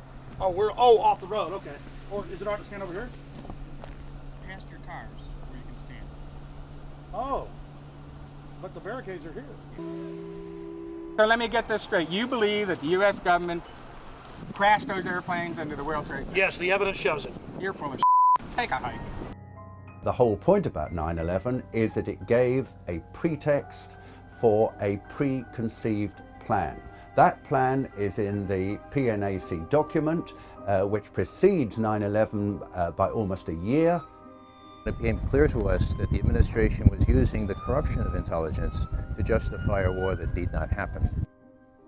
In my opinion, when you look at the details of 9/11 and you read reports that there were planes that supposedly contained terrorists but did not take off that day, and that the Flight 93, for example, was supposed to be aimed at either Capitol Hill or the White House, you're in fact looking at a coup d'etat, that they wanted to destroy the infrastructure of American government. There are a host of unanswered questions on all of this. The reason they're unanswered is because this president, this administration, will not answer the questions. Why is it that perhaps the biggest question of all, why is it that after, on 9/11, 8:20 a.m., when it was undoubtedly, without any question, that one of those planes had been hijacked, between 8:20 and 9:38, when the Pentagon was hit, an hour and 20 minutes, no US airplane was put into the air? There were drills on the day of 9/11 in which the American Defense Force was supposed to be dealing with mock hijackings. Obviously, those would have slowed down the response of national defense to the hijacked airliners. If American passenger jets go off course and they are tackled by American fighter jets, the default position is to shoot them down. And yet in this case, of course, none of that happened. There was the Andrew Air Force Base 10 miles from Washington. It has a squadron of F-16 fighters. None of those was put into the air. This is absolutely almost incredible. The most powerful military technological country in the world, albeit under a terrifying attack, was not able to put planes into the air, which actually could probably have stopped at least the second and third hits. And we've got to ask why George Bush sat there with a group of school children for 16 minutes after he'd been alerted to a plane going into the second tower. The president's in Sarasota. He's told that the second plane has hit the World Trade Center. And the Secret Service guy immediately says, "We're out of here." The president stays for 30 minutes, folks, for 30 minutes. Now, how do you explain that? I've talked to all manner of Secret Service people. They say, "We're out of here" was exactly the right reaction. Everyone knew where the president was. If not the president, you might have had some concern for these little kids. Why did he stay for 30 minutes? Why was he countermanded? The implication, of course, is he knew exactly what was going on, that he knew that he wasn't under attack. I think all of this needs to be explained. It wasn't in the congressional report. There was no serious examination of it. And there is the amazing statement made in the official congressional report that the American authorities have not managed to trace the source of the funding. And then the most amazingly disingenuous statement, ultimately, is it of little consequence. It is of massive consequence. The head of Pakistani intelligence of the ISI, Lieutenant Mahmoud Ahmed, requested Omar Sheikh, who is a well-known Islamic extremist who is now actually in prison in Pakistan, to wire $100,000 to Mohammed Atta, who was the lead hijacker. It is absolutely astonishing that lead has never been followed up. As it happened, General Mahmoud was actually on a visit to the United States, both before and just after 9/11. and saw many leading government officials. For people to dismiss these questioners as conspiratorial advocates or conspiratorial theorists, that's completely out of line, because the questions remain because the president, who should be able to answer them, will not. We have plenty of evidence that the attack on Afghanistan was planned. Because after the negotiations with the Taliban broke down in the United States, I think they went to Houston in Texas in about July, and there were later discussions at about this time in Berlin, where US officials made absolutely clear to the Taliban representatives in this famous phrase, either we will provide you with a carpet of gold, in other words, if you supply a pipeline across Afghanistan, you ensure the security of the country, you guard that pipeline, then we can do a deal with you, otherwise we will bury you in a carpet of bombs. In the years since 9/11, scores of highly regarded individuals have gone public to express their serious doubts about 9/11. These include former presidential advisor and CIA analyst Ray McGovern, the father of Reaganomics and former Assistant Secretary of the U.S. Treasury, Dr. Paul Craig Roberts, BYU physics professor Stephen Jones, former German Defense Minister Andres von Bülow, former MI5 officer David Shaler, former Blair cabinet member Michael Meacher, former chief economist for the Department of Labor during President George W. Bush's first term, Dr. Morgan Reynolds, and many more. In early June of 2006, we traveled to Chicago to meet with fellow 9/11 truth seekers and expose the official story as a fraud. You cannot hide the truth. You will not hide the truth. It's coming out. Your crimes are coming out. Ladies and gentlemen, 9/11 is an inside job. It's a self-inflicted war. It's a government false flag terror operation. Research it. More people are waking up every single day. More people realize what the stakes are. They love their families, and they understand that the government is carrying out terrorist attacks as a pretext to re-engineer America into a police state. Why? To capture us to be their political slaves, to use us as an engine of global empire, to invade the planet. While in Chicago, we had a chance to again speak with former MI5 agent Andy Michaud. I'm convinced that 9/11 was an inside job. And there are a number of compelling reasons why I think it was an inside job. Primarily, the collapse of the Twin Towers, which look to me to be controlled demolitions. Also the collapse of Building 7 of the World Trade Center complex. Also the fact that the air defences were stood down that day. Who benefited from the attacks, of course. So there were a lot of put options put on the airlines that suffered during those attacks. It's a whole range of different evidence that adds up to something very, very suspicious about 9/11. I feel passionately that we need to expose the government involvement in 9/11, because if we don't, they will keep doing this in future. There will be another attack in order to justify another unjustifiable war. We also spoke with Dr. Morgan Reynolds. No matter how much our inert public wants to avoid this, it's eating away. It's willful denial, willful ignorance. It's eating away at the underbelly of America. And we aren't going to solve our problems by ignoring 9/11. The biggest smoking gun then and now is WTC-7. How can anyone watch it without some kind of a psyop or verbiage accompanying it and not look at that and say, hey, that building was just demolished, just the way the Las Vegas Sands was, or the Seattle Stadium, etc. Just there's no way around that. Here we are in so-called broad daylight. It's 5:20 p.m. and we've got cameras on it. And what other explanation can there be for this very conventional-looking collapse when under 7 seconds? That just has crime, inside job written all over it. We need real convictions. We need arrests. We need prosecutions.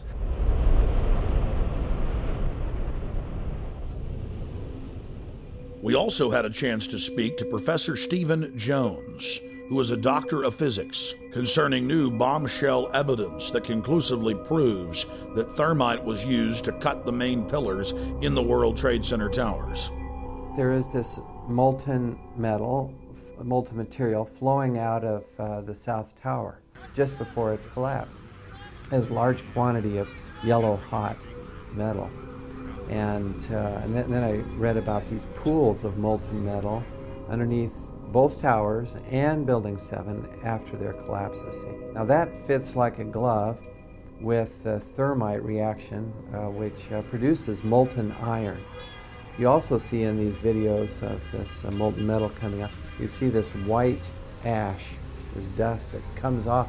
Now that combination, yellow hot molten metal, white ash floating away, that's his signature characteristic for thermite. And then finally, we got some samples of this metal, the previously molten metal.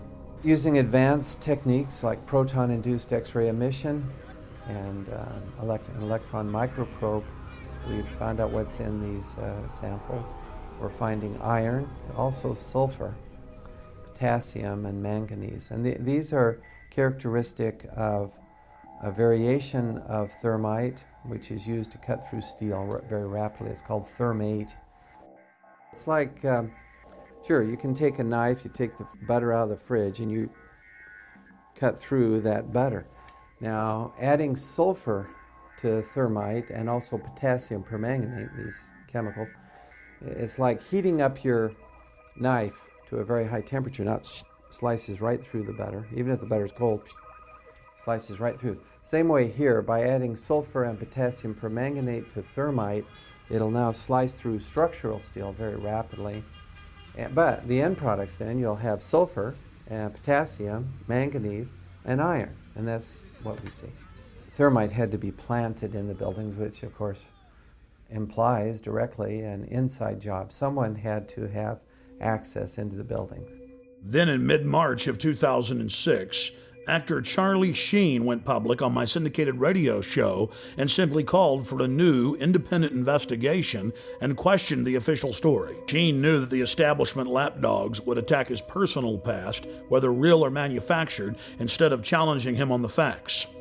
So Charles Sheen preemptively challenged them to challenge him on the facts, something they steadfastly refused to do. Literally hundreds of vicious hit pieces were written in newspapers worldwide. Every old rumor was dredged up and thrown at Sheen, and a fresh raft of allegations was launched at him. The only national television program that was fair in its presentation was Showbiz Tonight with A.J. Hammer on CNN.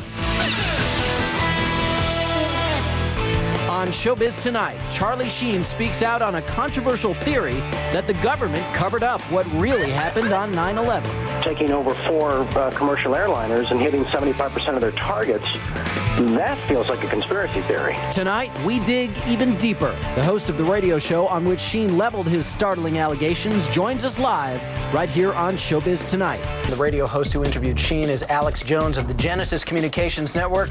Alex joins me live from Austin, Texas to talk about Sheen's riveting comments. Alex, as I mentioned, the response that we got from doing this story last night, absolutely shocking. So I want to know how it actually all came about. How did the interview with Charlie Sheen actually happen? Did you guys reach out to him? Did he call you? What was the deal? Well, just to make something clear, Mr. Sheen has amazing courage to do what he's done, and he contacted me. He's been watching my documentaries for years. He's one of the most informed people that I've talked to in Hollywood on this subject. Listen, for years, Hollywood's been on fire with people knowing the truth about 9/11, and I was the first to expose 9/11 on the day. In fact, 2 months before, I had intel that elements of the military-industrial complex were going to carry out the attack. I said they'll use bin Laden, the known CIA asset, as their patsy to take the blame for attacking the towers. So Mr. Sheen is only exceptional in that he has courage in going public, courage that no one else in Hollywood had. I mean, here's a CNN poll from Anderson Cooper a year and a half ago where they said, is the government covering up 9/11? Could they be involved? 90% when the poll closed on CNN said this. So listen, I have my own syndicated show. I've done 4,000 radio interviews in the last 4.5 years. Almost no one calls in and disagrees now. We have the majority view and we have the evidence. And Bottom line, there are declassified U.S. government documents like Operation Northwoods that ABC News reported on back in 2000. Operation Northwoods, Google it, and in there the U.S. government, an element of it said we want to hijack jets by remote control, crash them, and blame it on the Soviet Union and Cuba. Now, that was decades ago. This is why we believe this. Right. Then you look at the official story, the firefighters, the police, hundreds of them saying there were bombs in the buildings. They were told to shut up. You look at Building 7, detonators are going off. You can see the explosions. And Alex, a lot of this is what Charlie Sheen was covering. I'm actually just curious, did he reach out to you guys? Is he the one who put the call into you? Sure, is that how he wound up on your show? Sure, he called me a few weeks ago and said that he loves this country. He has nothing to gain from this. I mean, in fact, it's dangerous for him to do. But he said, I love this country and my kids so much that I'm going to do this, Alex. And I said, God bless you, because now it may spur other Hollywood people who've got major pull, who know the truth, to start going public. Look, it's really simple. Let's understand this, okay? 9/11 was an inside job. It was a self-inflicted wound, and what Charlie Sheen is doing is just amazing, and he can only be commended for it. And all he's calling for is a real investigation. I go further at Infowars.com and PrisonPlanet.com. We lay out how it happened, what took place, and it's not just Charlie Sheen. I've interviewed. CNN has interviewed some of these people. The only network that I've seen doing it. You guys have interviewed. There have been physics professors that have gone public. There have been the heads of mining colleges that have gone public. George Bush Sr.'s top CIA advisor who briefed him and briefed Ronald Reagan, one of the highest level guys at the CIA, says our government is clearly involved in carrying out terror to blame it on foreign enemies. Did you know that on CIA.gov they admit that they carried out terror attacks in 1953 to blame it on Mohammad Mossadegh in Iran as a pretext to overthrow Iran? I'm all good stuff and all stuff that needs to be talked about. But the question is why? Why have so many of the major media outlets not talked about these alternative theories that exist behind 9/11? Why is that? Mark Twain said that in the beginning a patriot is a scarce man, hated and feared and scorned, but in time when his cause succeeds, the timid join him, because then it costs nothing to be a patriot. A lot of people don't have the courage that you have, AJ. A lot of people don't have the courage of Charlie Sheen. They don't have the courage of the German defense minister, Andres von Bülow, who 2 years ago What do you think they're afraid of that's going to happen to them? They're afraid of being beaten up by the hordes of neocon intimidators who try to go out there with their Gestapo Nazi tactics to try to bludgeon everybody with their blogs and radio shows to shut up. But they've lost power because people have learned that they're a bunch of liars. They lied about the WMDs. They've lied about everything, and now their credibility is totally blown. The new White House memo just came out where Bush was talking about staging the shoot down of American planes to blame it on Saddam. That's public. That's admitted. We have been getting an overwhelming response to our Showbiz Tonight question of the day. Charlie Sheen speaks out. Do you agree with his assertion that there is a government cover-up of 9/11? Let's take a look at how the vote is going so far. 82% of you say yes. Only 18% of you say no. I had a sense that this thing was going to get hot. I didn't realize that, as you say, it was going to go supernova. That if they continue to attack me personally, it only gives credence to our side of the argument. People want the truth. They want the truth. And what's been offered to us resembles nothing of the sort. He says is, don't believe me, check out the facts. Go look at the evidence. Don't believe the attack dogs. It isn't about Charlie Sheen or Alex Jones or A.J. Hammer. Right. It's about NORAD standing down. It's about bombs in the buildings. It's about Pentagon documents saying they wanted to carry out these attacks and blame it on foreign enemies. This is all public. That's why all these physicists and politicians and people and congresswomen, ideas are bulletproof. And the New World Order better stop carrying out terror attacks. We've caught them over 200 times in the last 100 years. Western governments doing this. Hitler does it, the British do it, the Russians did it. Governments do this. And I'm not saying the whole government, very small criminal black world is what they're called, operators are carrying this out. That's the facts. Please go investigate it, ladies and gentlemen. You will discover the truth. Look at America. It's turning into a police state. Well, putting cameras in school bathrooms. Nothing can stop the truth from coming out on 9/11, and we're in danger of the New World Order carrying out more terror attacks to keep this war for empire. Charlie Sheen then appeared on Jimmy Kimmel Live. Sheen again threw down the gauntlet and challenged his detractors to look at the facts of Building 7 and the 5 frames from the Pentagon. You know him from movies like Platoon and Wall Street, and in addition to seeing him every week on 2.5 Men, opening tonight, you can see him in Scary Movie 4. Please welcome the indestructible Charlie Sheen.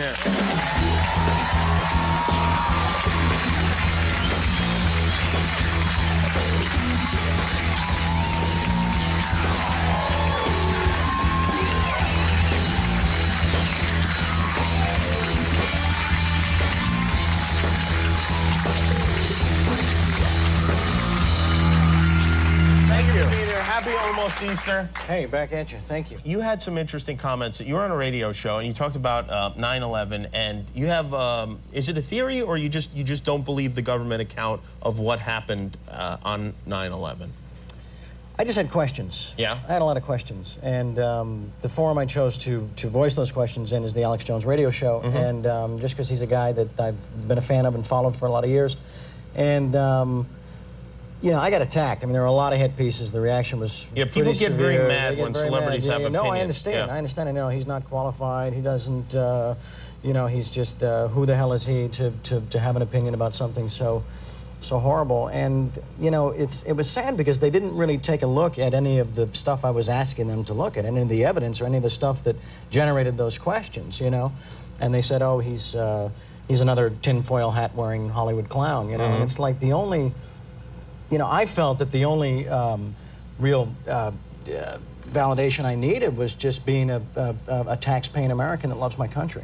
Yeah, and you, I mean, it's just something that you wonder about and you would like to know more about, Sure. I assume. And do you did you study the tapes? And you... I've done a lot of research, and it's not just me, it's the people that have come before me, the experts and the engineers and the physicists and the scientists and the scholars that raised a lot of these things, and I took a look at their research and said, yeah, it doesn't add up. A lot of it doesn't add up. Hence these questions, you know. And there's two areas. There's Building 7, and there's the 5 frames from the Pentagon. Don't listen to me. Do your own research, you know. But I think that, you know, what happened to a time in this country when we were entitled, when we had a constitutional and a God-given right to be curious about things that didn't make sense. That's all it was. Because we have a lot of cable shows now, and thank you. And they need stuff to be mad about. So, you know, stuff like this is like, oh boy, we could yell about this for an entire week. And plus, with your dad being the president and all, it puts a lot of the focus on it. That's true. Yeah, I should have conferred with him before I came out publicly. You know? Within weeks of Charlie Sheen throwing down the gauntlet on national television,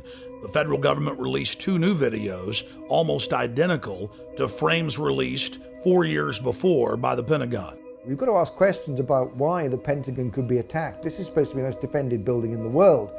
We've got to look at the stills that were released from video footage of that day, which claim that a jetliner went into the side of the Pentagon and yet appear to show some kind of guided missile going in there. The establishment press chortled with glee, as if the new footage conclusively proved their claims. Tonight's other big story, the Pentagon releasing the first video showing American Airlines Flight 77 crashing into the Pentagon on September 11th. Well, that's a question. Does this prove once and for all that is where that airplane crashed?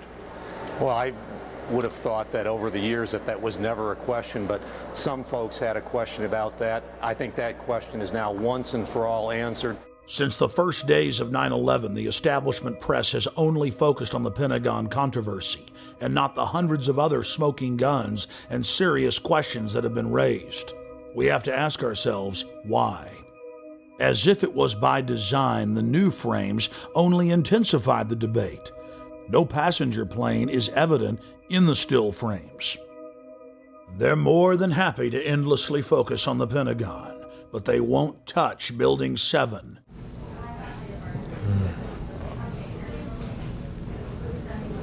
It's amazing. Amazing, incredible, pick your word. For the 3rd time today, it's reminiscent of those pictures we've all seen too much on television before, when a building was deliberately destroyed by well-placed dynamite to knock it down. We have the owner of the World Trade Center complex admitting on tape that he ordered the building demolished on the afternoon of 9/11. I said, you know, we've had such terrible loss of life. Maybe the smartest thing to do is pull it. And they made that decision to pull, and then we watched the building collapse.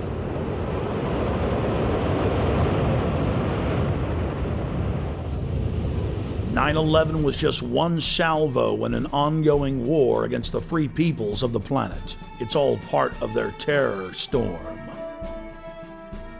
Pentagon war planners now publicly admit that 90% of their battle plans are psychological versus physical. The information war has taken the place of aircraft carriers, fighter bombers, and Abrams M1A tanks.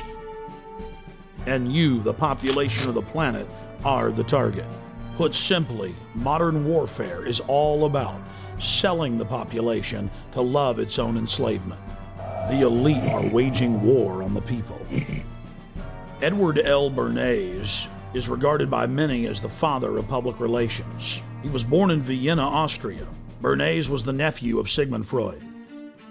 Bernays pioneered the use of psychology and other social sciences to design public persuasion campaigns. He published several scholarly works, still used in universities worldwide today. On page 71 of his book Propaganda, Bernays wrote, "If we understand the mechanisms and motives of the group mind, is it not possible to control and regiment the masses according to our will without their knowing about it?" Bernays literally wrote the book on modern propaganda. His clients included Procter & Gamble, CBS Television, the United Fruit Company, the American Tobacco Company, General Electric, Dodge Motors, and he also spearheaded the national campaign to fluoridate the water supply of America through the fluoridationist of the Public Health Service. He was hired by multiple presidents to engage in propaganda campaigns against the American people, as well as the U.S. Army. Another quote from his book Propaganda: "The conscious and intelligent manipulation of the organized habits and opinions of the masses is an important element in democratic society. Those who manipulate this unseen mechanism of society constitute an invisible government, which is the true ruling power of our government. We are governed, our minds are molded, our taste formed, our ideas suggested, largely by men we have never heard of." Nazi propaganda minister Joseph Goebbels publicly praised Bernays on many occasions and stated that Bernays' work was the blueprint used by the Nazis to seize control of the Reich.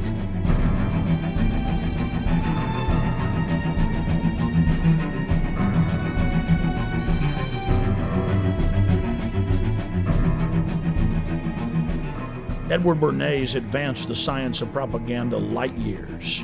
But more than 60 years after his heyday, the science of mind control is thousands of times more sophisticated than even Bernays had envisioned. Since the dawn of man, bullies have attempted to dominate and control the tribe. Human history has been one long struggle of the independent free human against organized crime syndicates attempting to enslave him. Brute force has been replaced with intimidation and propaganda. We are manipulated into enslaving ourselves. We are conned into believing that the establishment is our loving keeper and not our parasitic master. The New World Order architects are a group of predatory control freaks who have enslaved humanity and are desperate to keep control of their cattle. The elite is threatened by independent free humans who control their own destinies. They're threatened by intelligence, by beauty, by honor, by family. They seek to control and steer the destiny of humanity in a direction that secures their power monopoly forever. They are sadistic. They are callous. They think nothing of human life, only control and keeping that control. The entire world is being engineered, designed to be a prison planet, a control grid over free humanity, where no dissent is tolerated. Once you realize that the establishment is laughing at you, you can begin to research the truth and start fighting back. Once you understand their game plan, it's very easy to defeat. Knowing who your enemy is half the battle. Taking action is the other half. You only have to free your mind, and defeating the globalist will be easy.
purchase additional copies of this film, or to see dozens of other films and important books, be sure and visit Infowars.com or PrisonPlanet.com.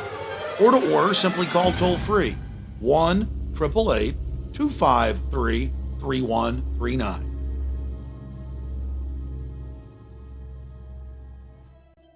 Hey guys, get your cameras on. Yeah, what's going on? I've almost been arrested 3 times every day, anywhere in the city, videotaping anything. It is an absolute nightmare. And we're looking for patriots that know what the Bill of Rights and Constitution says, and that can see all of this and know that it's a fraud. 4 planes in 2 hours! How can that be? A cop on 9/11 said that it was going to come down. I don't know how he knew that. On the morning of 9/11, the CIA was running a drill of flying hijacked jets into the World Trade Center and Pentagon. Building 7 is further away from the towers and was not hit by planes.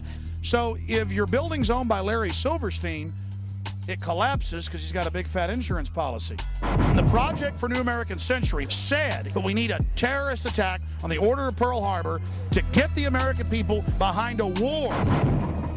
Prescott Bush, he did a number of things that were not only anti-American, but were pro-Hitler. A lot of people aren't going to know what Skull. I don't really know what it is. Why don't you talk about NORAD standing down, Michael? Why not the really hardcore 9/11 issues? Thank you, and goodbye. Been the ritual? It's none of your damn business.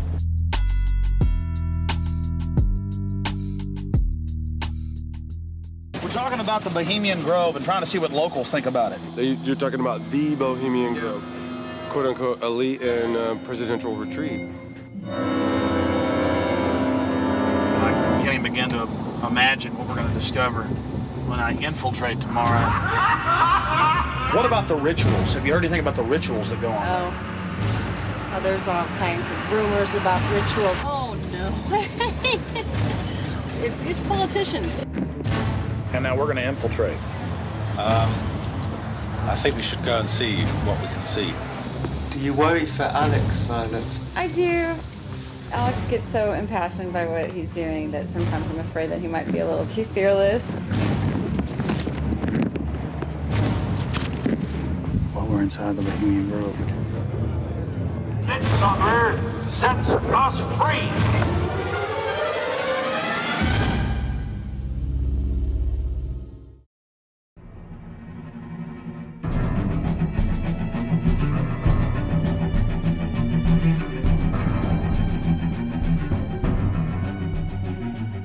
Presenting our next speaker is a man who needs no introduction. His recent courageous radio and television interviews have sparked a worldwide momentum in favor of the 9/11 truth movement. He is the star of over 100 major motion pictures, including Wall Street, Red Dawn, and Platoon. Currently, you can see him on CBS's 2.5 Men. Ladies and gentlemen, the indestructible Charlie Sheen.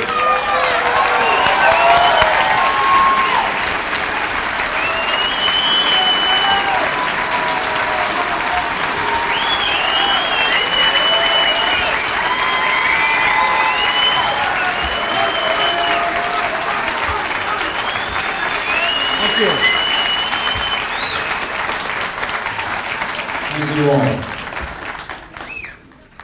That is so moving. Thank you. Thank you all for coming. Good evening.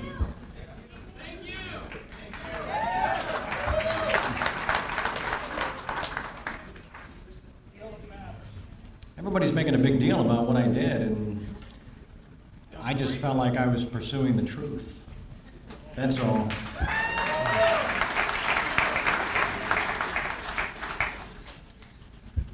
But I want to talk about what we're doing today, more specifically. We are here today to effect a change. We are here today to ask those still sleeping to wake up and join us.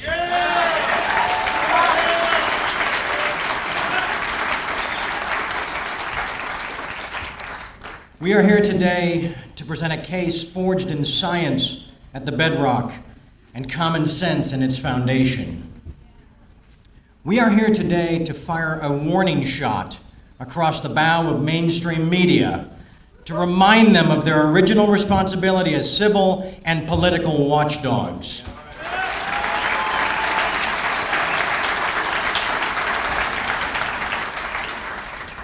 We are here today because fear is never a good enough reason to do nothing. We are here today to fuel the deconstruction of the official myth. We are here today to hold our course, to bang our drums, to sharpen our focus. Yeah! We are also here today to exercise our right to assemble.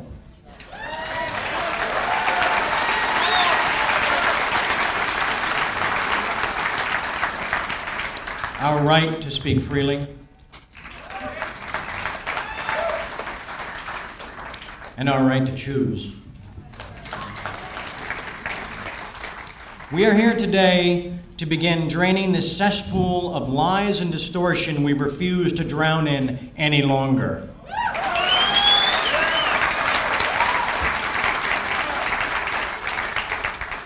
We are here today to unleash a juggernaut of truth.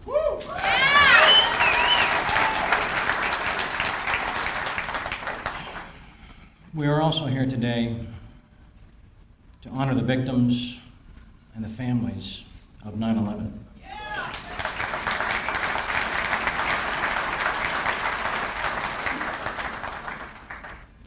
We're here today for our children.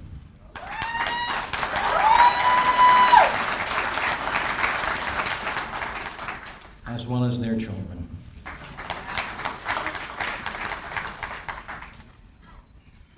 In our country's great history, every seminal movement, every groundbreaking event, every pioneered moment began with one person. A person with a vision, a person with an undying passion, a person who could not and would not do nothing.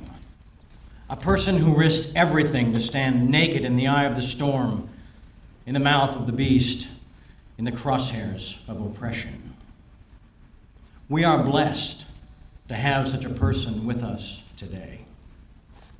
A true patriot, a real American, a genuine hero.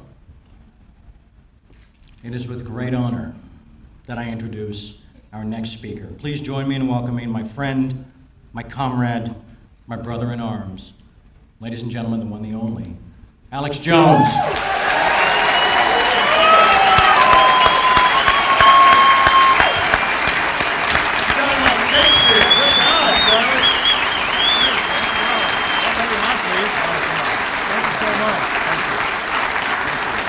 I want to thank all of you for being here, and Charlie Sheen and everybody.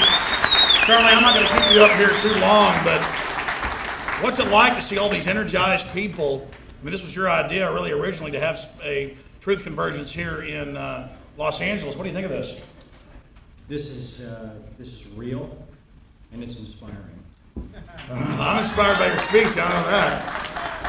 Lastly, what was it like when you took that plunge? Because we talked about it. I mean, Charlie knew what he was doing. He's not a stupid guy. He's smart. What was it like when you took that plunge, when you decided to go public and speak out, when everybody else, in Hollywood seems to know what's going on? They didn't have the will that you had, the courage. How did you do that? I just got tired of listening to the lies and knew it was time to do something, but that specifically that plunge was like, I guess, jumping out of an airplane, not knowing if I had a parachute. Well, Charlie Sheen, I want to thank you for being here, and I want to thank the crowd for being here, and I'm just honored to have you here with us. There's no way to top what you said. It was like Shakespeare. Oh, please. No, it was. Come on. You're too kind. Too kind. Thank you. Charlie, thank you so much for being here. Thank you so much.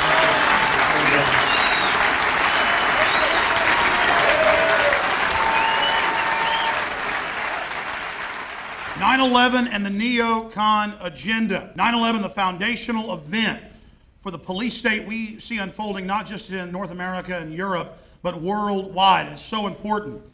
9/11, 2 days of truth, facing the facts, facing the evidence. That's what we're doing here today, and I want to thank all of you for being here.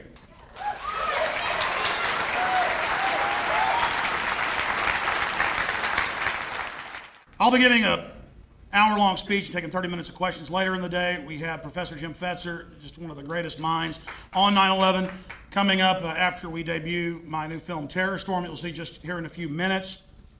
But I wanted to take just a few moments to talk about courage. It is so wonderful. It energizes my soul at its very core to be here with 1,200 plus like-minded people that are seeking the truth and that have the courage to face the facts and face the evidence when they see it. So I salute you for being here.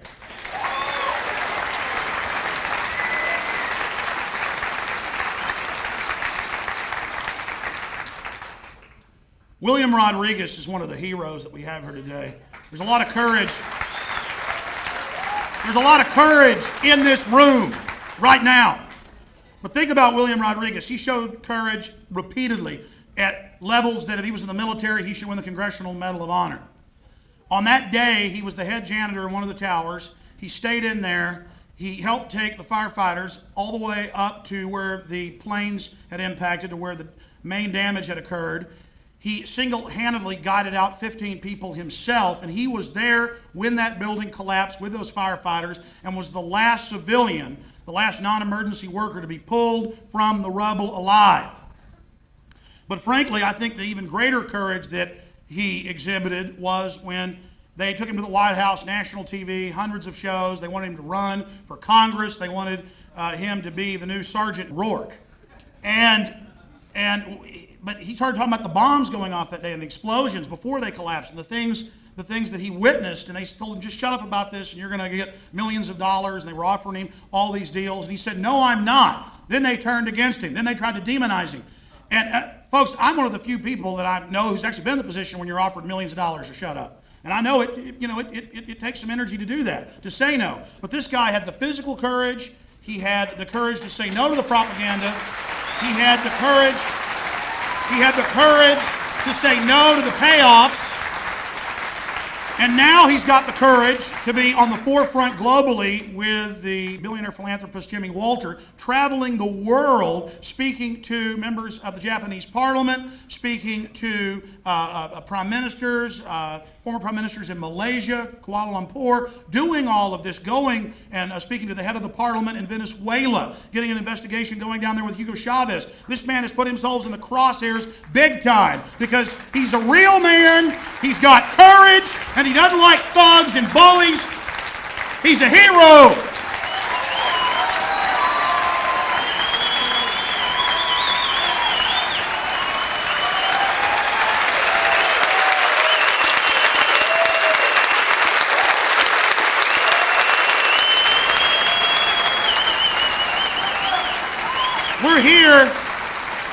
We're here amongst heroes, and again, all of you have courage for just being here. The alternative press that's here has courage. The national press that's here has courage to get this information out, to get in the arena, to put your cards on the table. I mean, it's just so wonderful to know that we've gone from almost 5 years ago with no one believing that 9/11 was an inside job, but having the evidence, to now in major polls, half of the American people in scientific polls believe the government carried out the attacks.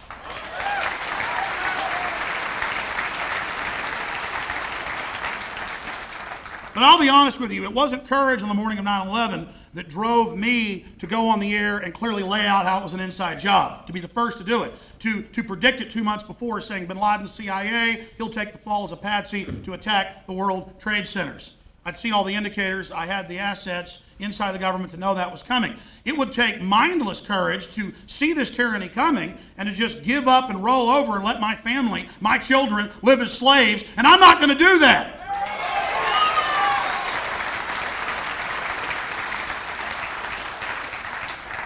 And there's somebody else in this room that has courage, and he doesn't even want me to talk about how he has courage, but I'm going to do it. I don't care, because we need to single out these heroes.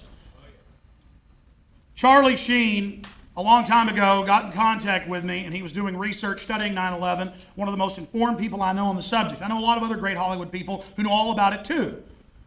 They're very informed, but they don't have the courage to go public and speak out against it and expose what's happened because they understand what would happen to him.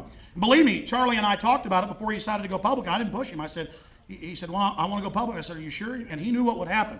He knew the hit pieces, the spin machines, the things they could do. And just like flipping a light switch on, as soon as Charlie went public, we saw the most ridiculous allegations you could ever imagine. Of course, it have all been disproven as manufactured frauds. Think about that courage, knowing that 9/11 is an inside job, a self-inflicted wound, knowing that the official story is a fraud, knowing what the consequences are going to be, and going into that lion's den. That's the equivalent. That's the equivalent of being a World War II airborne ranger and charging up those beaches at Normandy against those machine gun and howitzer nests. And Charlie Sheen did it. He knew what was going to happen. He understood it, but I don't think he understood the huge effect it would have. The 9/11 truth movement had grown. It was growing fast. But when he did that, it was like adding gasoline to a fire. It exploded, and those fires have spread. And Charlie Sheen, what he did with those 2 radio interviews, and then what he did on Jimmy Kimmel, after he'd already been told to shut up, still going on, still having the courage, what he did, I think, is the most important thing he'll probably ever do in his life. And it changed the political landscape. Not just because he was a Hollywood guy or a director. No, because people knew the cost. They knew. People weren't stupid. They said, that's courage. That's somebody who knows we're under threat, and he's got the will to literally sacrifice himself to a great extent to try to save this country. So God bless you, Charlie Sheen. I love him. He's a wonderful person.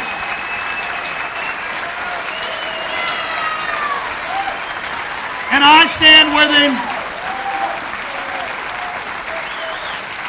I stand with him, and I know you stand with him, and no matter what kind of garbage they spew, we know that's because they're trying to demonize a good man who loves this country and loves every one of us and loves free humanity. So let's stand with Charlie Sheen.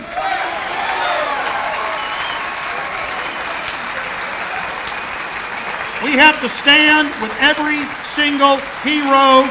You take Professor Stephen Jones, who's worked at the highest levels, certifying huge physics projects and studies for Los Alamos and other major organizations. One of the tops of his field, published in the most prestigious magazines and scientific peer-reviewed publications.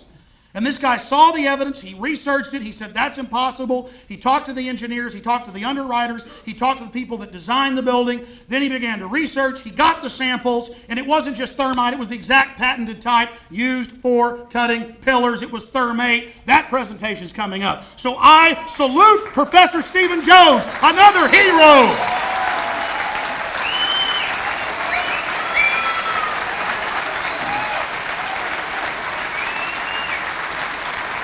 And now he's got other universities, other physicists, other geologists, others in archaeometry, others researching, reviewing, and his data is getting approved, confirmed. It's conclusive. So again, it is so wonderful. It's the greatest thing in my life next to my children to know the greatest experience, the most fulfilling to my soul, deep down. It's like a cool drink of water in the desert to be around people like this.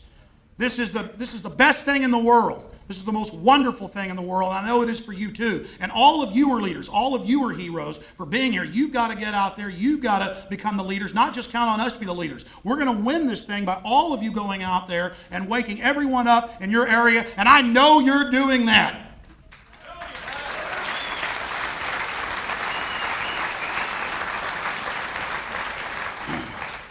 We have the moral authority. We have the facts. We're exposing the murdering criminals that carried out 9/11.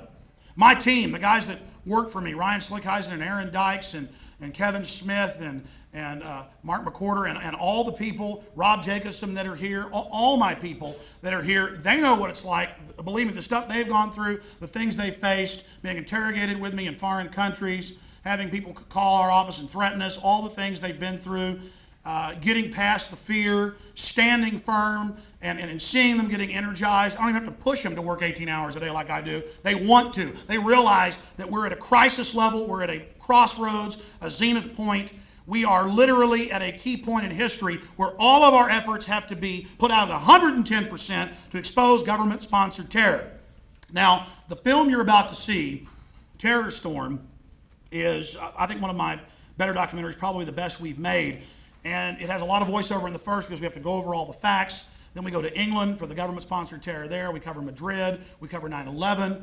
We get into a lot of different issues. And I think this film is important to all the other great films, an accompaniment to all the other great 9/11 films that are out there, because it does something that the other films really don't do. We spend a lot of time on the admissions of government-sponsored terror. You're going to see a lot of examples here, and we could have had dozens more, but there's just too many in a 2-hour film to put it all in there, of where governments carry out terror attacks, or criminal elements of government carry out terror attacks to scare their populations into submission. So this is going to be an amazing 2 days, and I am just honored to be here with you sharing it. We could have had thousands more here, it's just there's no venues big enough unless you get some kind of stadium. We had to turn away just this week thousands of people. It was over 300 people calling, wanting tickets. Just the first few hours I announced it was sold out, so I'm sad for all of them, but there are some viewing areas out there for the few hundred overflow that did come. And so this is just so wonderful. God bless you all.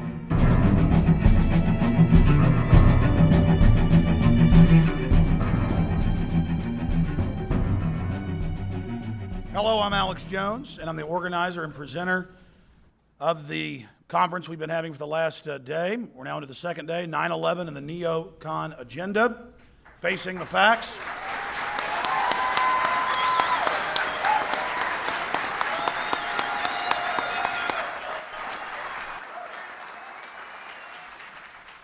It's important to understand that the 9/11 truth movement is mainstream. We are the mainstream. The scholars, the members of Congress, the former German defense minister, number 3 in Blair's cabinet, members of their parliament are clearly saying that there's something wrong with the official story of 9/11.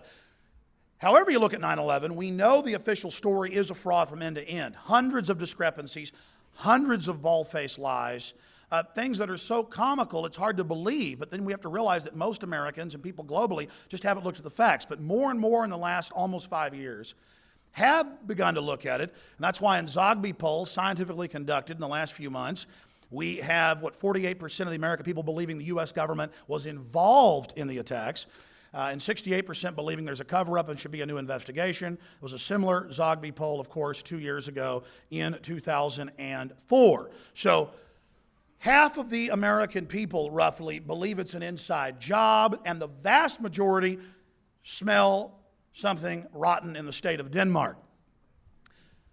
The evidence, the science, the facts are on our side.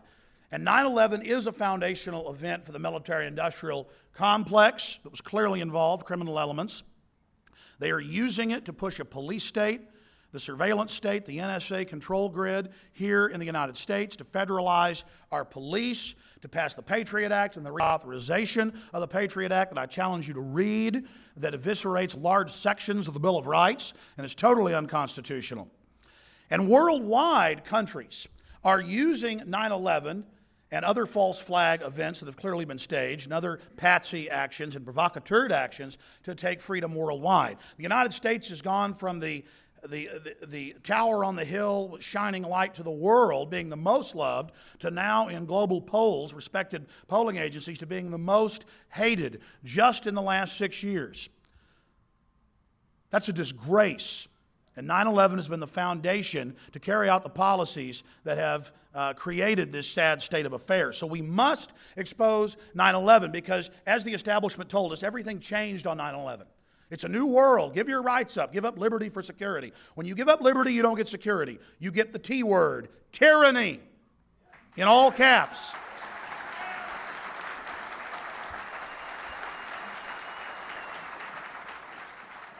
We know that the official story is a fraud, and we are here to expose this and to share ideas and to move forward. We absolutely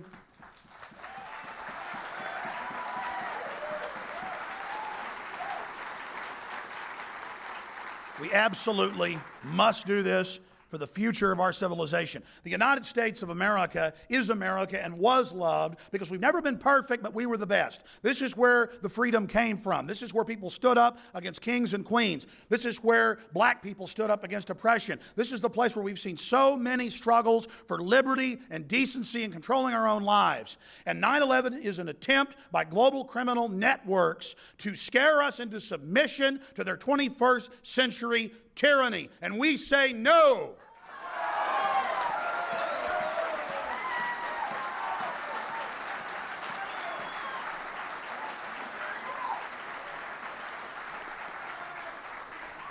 Do Arab nations, do Muslim nations, from Malaysia to Afghanistan, to Syria, Iraq, Saudi Arabia, how do they stand to gain? Qui bono, Latin for who benefits. How do they stand to gain from flying jets into buildings and turning the most powerful country with the most awesome military against them? These people aren't stupid.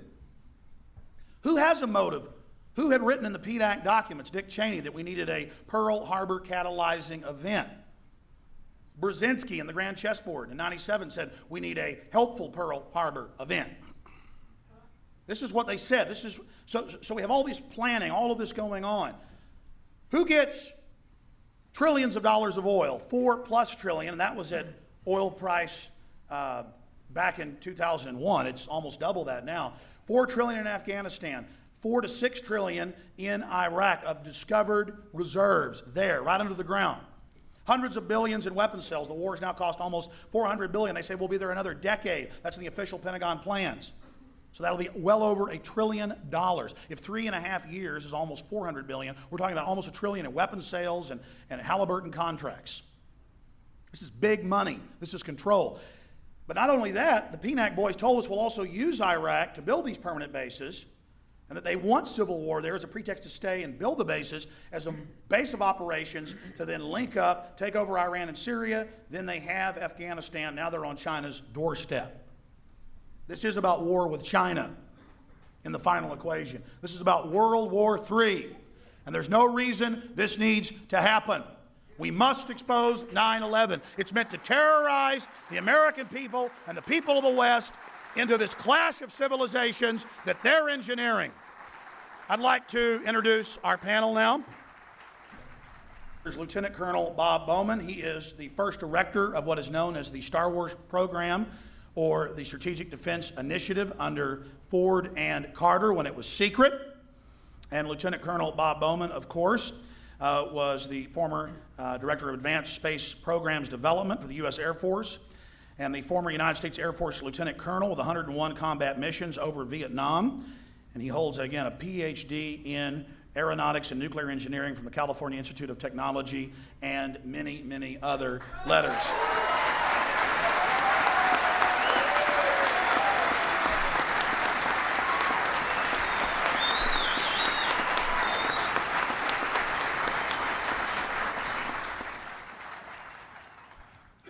Well, if the government has nothing to hide, why is it hiding everything?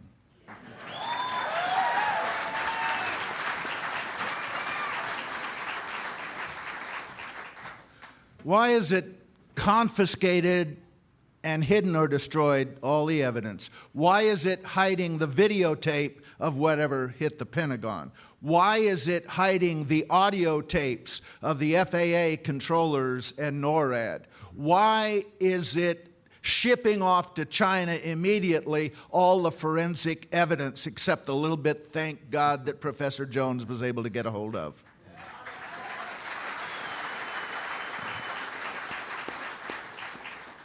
The truth about 9/11 is that we don't know the truth about 9/11, and we should.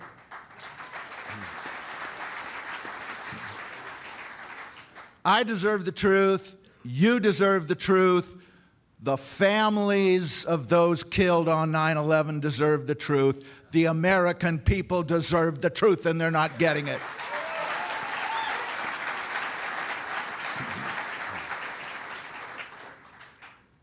One tiny example, why were those planes not intercepted. I'm an old interceptor pilot. I know the drill. I've done it. I know how long it takes. I know the rules. And critics of the government story on 9/11 have said, well, they knew about this and they did nothing. That's not true. If our government had done nothing that day and let normal procedures be followed, those planes, whatever they were, would have been intercepted, the Twin Towers would still be standing, and thousands of dead Americans would still be alive.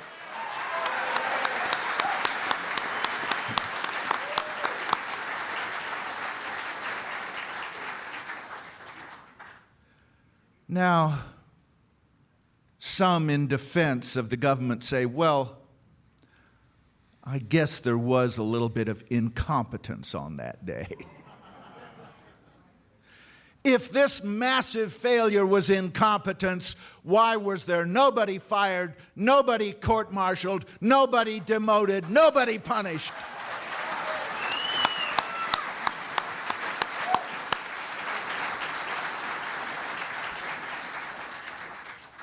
The truth of the matter is that those primarily responsible in a position where they could have made the difference were either promoted or given the Medal of Freedom, for God's sakes.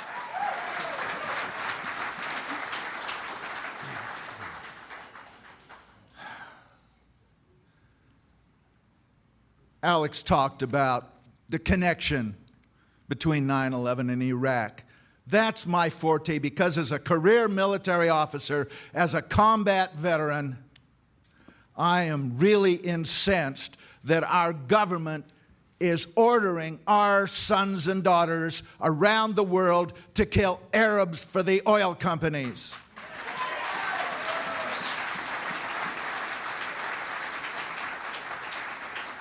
And 9/11 was their excuse. 9/11 was their new Pearl Harbor. People tell me, oh, we had to do something, 9/11, and I say, yeah, but why Iraq? Iraq had nothing to do with 9/11, and Saddam Hussein and Osama bin Laden were bitter enemies. If we really thought those 19 hijackers were responsible, why didn't we attack Saudi Arabia?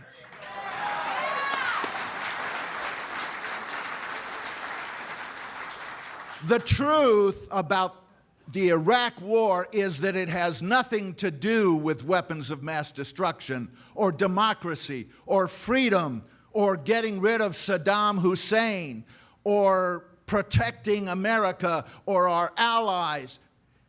It has to do with money, it has to do with oil, and it has to do with raw imperial power.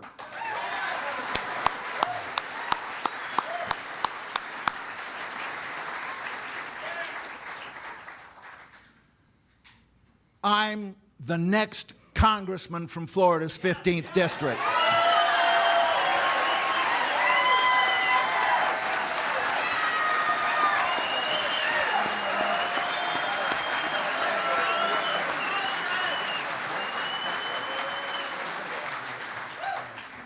And when I get there, I am taking the 9/11 truth movement mainstream.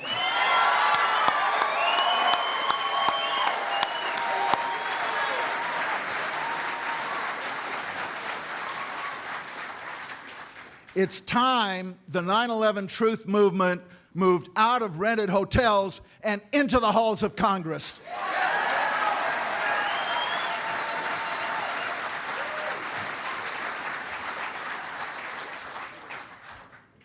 I may not be there yet, but I have already lined up co-sponsors for legislation to initiate a truly independent investigation of 9/11.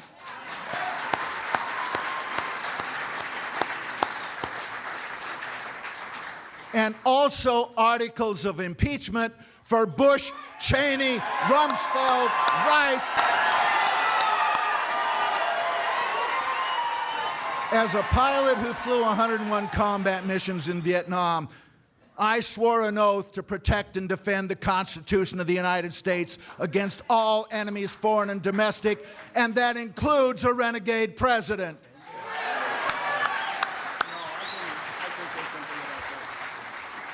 It's time the whole oil mafia were removed from office and indicted for treason.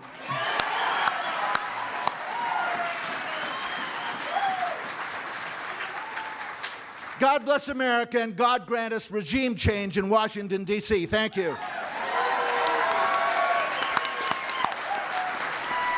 I'm not going to be able to introduce this guy properly, so later I hope he tells us a little bit more about himself, but he's edited many books, published books on government criminal activity, on the JFK assassination. Professor James Fetzer founded 9/11 Scholars for Truth, a group with over 300 faculty, students, and scholars who question the official scientific account of the September 11, 2001 attacks. The group was founded December 15, 2005, and has sent shockwaves around the world. It's been a magnet, a think tank, to bring the best and brightest minds in many different fields together to expose 9/11 and other government-sponsored terror events. Professor Jim Fetzer.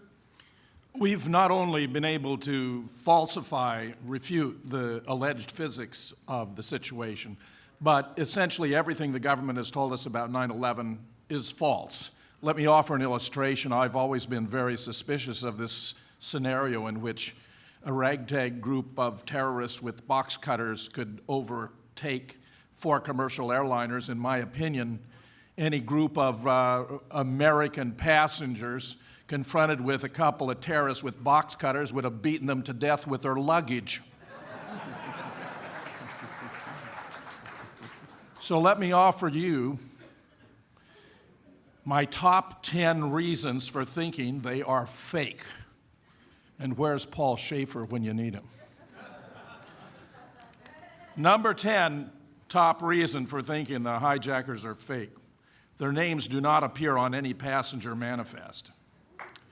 That's not easy to arrange, my friends. If you know of any other case, I'd be interested in hearing it. Number 9, none of them were subject to any autopsy. Would have been interesting, powerful evidence if, in fact, we had some bodies here to offer some proof, but there is none. Number 8, top 10 reason for thinking these hijackers are fake. 5 to 7 at least have turned up alive and well and living in the Middle East. They've even been interviewed by the BBC and The Guardian in the UK. Now, I dare say that if they were actually killed in the impact of these airliners, then it's even more difficult to imagine how they could have arranged those interviews. Reason number 7. The FBI, nevertheless, has not revised its list. This is quite surprising. They have to be aware. David Ray Griffin's second book on 9/11, the 9/11 Commission Report, Omissions and Distortions, makes this point as his number 1 item. They have to know, yet they have not revised their list. As an aside, I expect we're going to see some backtracking and equivocating now, and they're going to be saying, well, maybe they aren't really sure about all the names on their list. But listen to this. Reason number 6.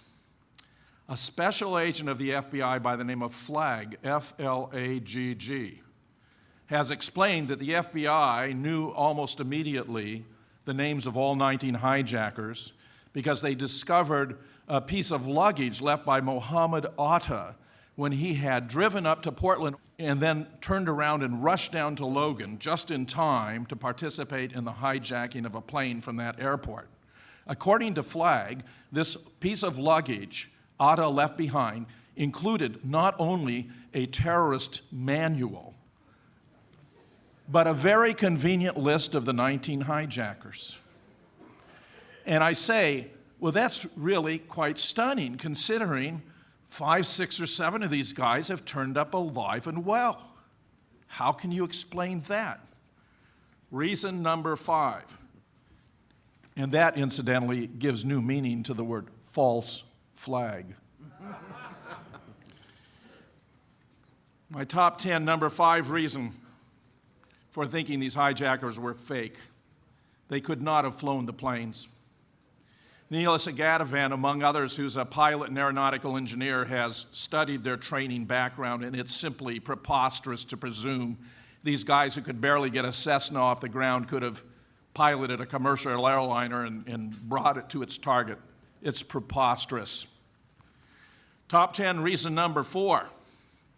Those cell phone calls that we've heard so much about could not have been made at the altitudes and speeds these planes were flying. A.K. Dudney, a professor of computer science from Western Ontario, has taken cell phones of different makes and models on different flights around the country and discovered at altitudes above 2,000 feet and speeds above 230 miles an hour that cell phone connections become fewer and farther between. They would have been impossible. And that, of course, would include the one you've all heard about from alleged passenger Mark Bingham, where he calls his mother and says, "Mom, this is Mark Bingham." You believe me, don't you? Top 10 reason number 3. During the trial of the alleged 20th hijacker, Zacarias Moussaoui, a tape recording was played, allegedly from Flight 93, which included the passengers discussing how they were going to attempt to break down the cabin door using a drink cart. One astute student of the case wrote me to point out that this was ostensibly a cockpit voice recording, and that cockpit voice recorders do not record voices in the passenger compartment.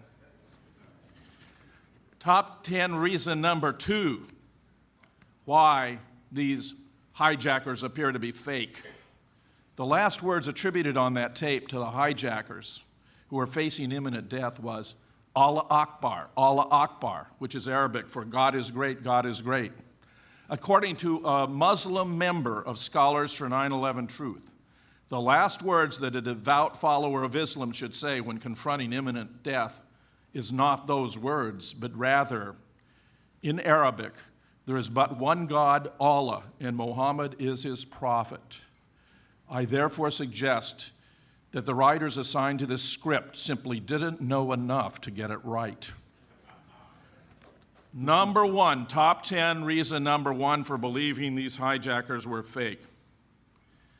Zacarias Moussaoui, this April, was subjected to a trial to determine whether he should be punished by life imprisonment or even death for not coming forward to reveal the plot, which the government maintained, had he done, would have enabled the government to have intervened and saved lives.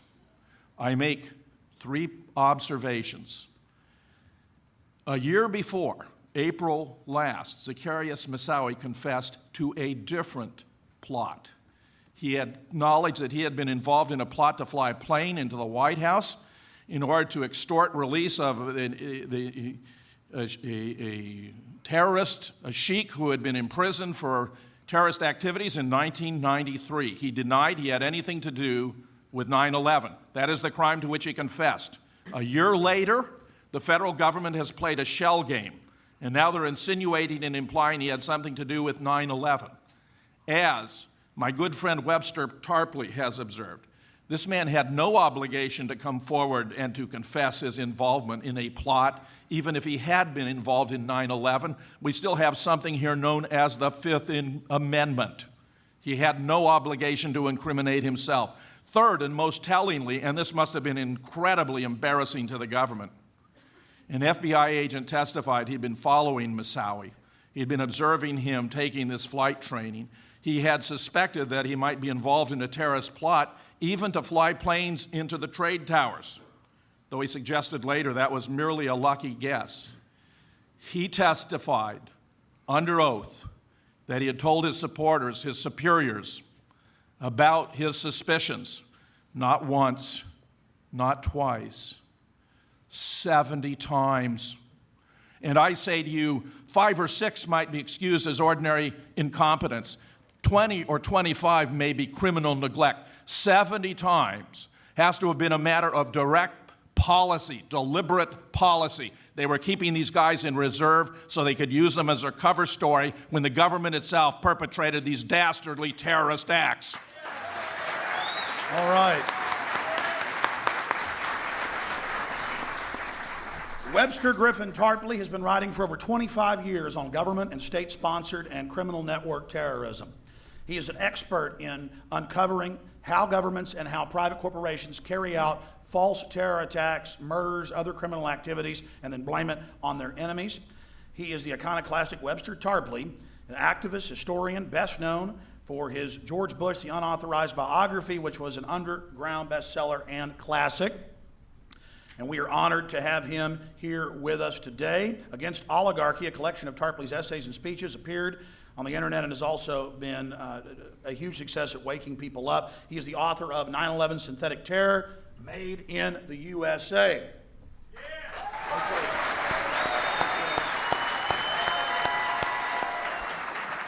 Well, if the government or elements of it were involved, it'd be so big it'd come out. People speak out, we'd find out. Is it the answer we have? If you go and look at something like the Manhattan Project to build the atomic bomb, there were tens of thousands of people involved, and the secret never came out. So I think this is generally a red herring. Let me just say how I got into this. I was in Berlin on September 11th, so it all hit me late in the afternoon after coming out of a conference that I was attending. When you see something like this, you're confronted by an act of spectacular war provocation, obviously involving hundreds and hundreds of people, hundreds of millions of dollars. And you can figure out, for me it was about 30 seconds in Berlin to figure it out, who could do that? Who has the physical, technical capability? If you know the contents of the world in terms of secret intelligence agencies, you know it's the US, the British, the French, the Russians, the Mossad. And of course, other countries in their own soil. But given where it was and when it was, given the suppression of air defense for 1 hour and 45 minutes and even more, it can only be a force inside the US command, with some help, as we turn out later to find, from the British, from MI5, MI6. Now, the goal of this is obviously to bring about the war of civilizations, the Samuel Huntington thesis, the Wolfowitz doctrine about never letting any other power in the world get even regional predominance, and then the PNAC documents which publicize this entire thing. So you're dealing with a coup d'etat. 9/11 is a coup d'etat, one part of the government attacking another part of the government. I would say, if you want to identify who did it, we can talk about a rogue network, an invisible government, a secret team, the deep state, the fifth column, many words that have been coined to describe what everybody is vaguely aware of. That if you go back to the Bay of Pigs invasion, the Kennedy assassination, the Gulf of Tonkin, the Vietnam War, and in particular, the Iran-Contra drug running and gun running, this is necessarily the network that has the physical and technical capabilities to carry this out. Now, I came to this from having studied NATO spheres of influence terrorism in Central Europe, the Moro assassination, the Red Brigades in Italy, the Baader-Meinhof group in Germany, and also the Iran-Contra questions. And when you look at it from this point of view, there's a prima facie conclusive case that the only agency that's capable of doing this is one cutting across the Department of Defense, the CIA, the NSA, the National Security Council, and so forth. Now, that hypothesis has to be then tested by a rigorous research, which I tried to do for my book, 9/11 Synthetic Terror, Made in USA, and I think the finding is now conclusive. If you look at the absurdities of this story, we're given 19 patsies, a lot of them basket cases, a lot of them very low-grade subjects, a lot of people who would have difficulty even getting through a normal day without some kind of support, right? Some of them couldn't get a driver's license probably in any state except possibly New Jersey. So they're very low-grade subjects, and we're told that these 19 patsies were able to carry out these spectacular feats. The fact that they lived on military bases and were trained on military bases and were, I believe, reporting to terrorist controllers and case officers inside something like the Able Danger organization. You've also got the fact then of 1 hour and 45 minutes with no air defense. You've got the fact that the buildings had to come down through controlled demolition. It's a physical anomaly, as Professor Jones has said. It's clear also that there's no Boeing aircraft at the Pentagon, but rather something much more like a cruise missile. And finally, in Shanksville, the airplane has obviously been destroyed in midair, probably shot down, probably blown up in this way. There's also another level. This myth is absurd. It is intellectually and morally degrading to believe it. It is a myth of fascist Hitlerian proportions. The Nazis talked about the myth of the 20th century as nationalism and chauvinism. Terrorism is now the myth of the 21st century. We're told that the purpose of the United States for the entire foreseeable future is the war on terror and nothing but. That's no future for the United States or for the world. It is a racist and warmongering myth. And if you believe it, you will share in the degradation of the ruling elite of this country, who have, I think, they're headed for a tremendous crash and dead end. The most important thing is that the 9/11 myth is, of course, the premise and the root of the Afghanistan war and the Iraq war and the coming attack on Iran. I left Washington a couple of days ago. Washington is gripped by a war psychosis. Preparations are virtually complete for the nuclear attack on Iran based on absolutely nothing. We've got prestigious figures from the Clinton administration, Secretary Perry, calling for a preemptive attack on North Korea. And perhaps the scariest of all, the Lieber and Press article in Foreign Affairs in the March-April issue, talking about a first strike against the thermonuclear forces of Russia and or China. 3 paths leading to World War III, the incineration of this planet, all of them presided over by a group I can only call the neocon fascist madmen, the Strangeloves, the people who have got to be driven out of public life. Now, the basis of their power is the 9/11 myth. We are now in a race against time. Cheney and Bush have run up against a brick wall in the United Nations. They need an outside event. The Cheney Doctrine calls for the nuclear attack on Iran in the wake of a new fake 9/11 or new fake Gulf of Tonkin. That is now what is being prepared. The task of our movement, as I see it, is to educate the U.S. and world populations to the following point. If weapons of mass destruction go off anywhere in the world, please don't think Bin Laden, the cave, Afghanistan, Pashtunistan, or some other myth-drenched region. Please don't think it's Iran or Hezbollah. They're not that stupid. You've got to look to Cheney's office, Cheney's backers, Cheney's controllers, the neocon war party, and above all, the invisible government, the people with the technical ability to bring these things about. So I think this is our task, to educate the people to the point where the weapon of terrorism, which the oligarchy, the invisible government proposed to use to organize this society, we must take that weapon and break it before their faces, deprive them of the ability to stampede and manipulate hundreds of millions of people using these cynically planned terrorist events of the synthetic terrorist type. And I think that's what our movement has to do. Thank you. We have Professor Stephen E. Jones. Is Professor...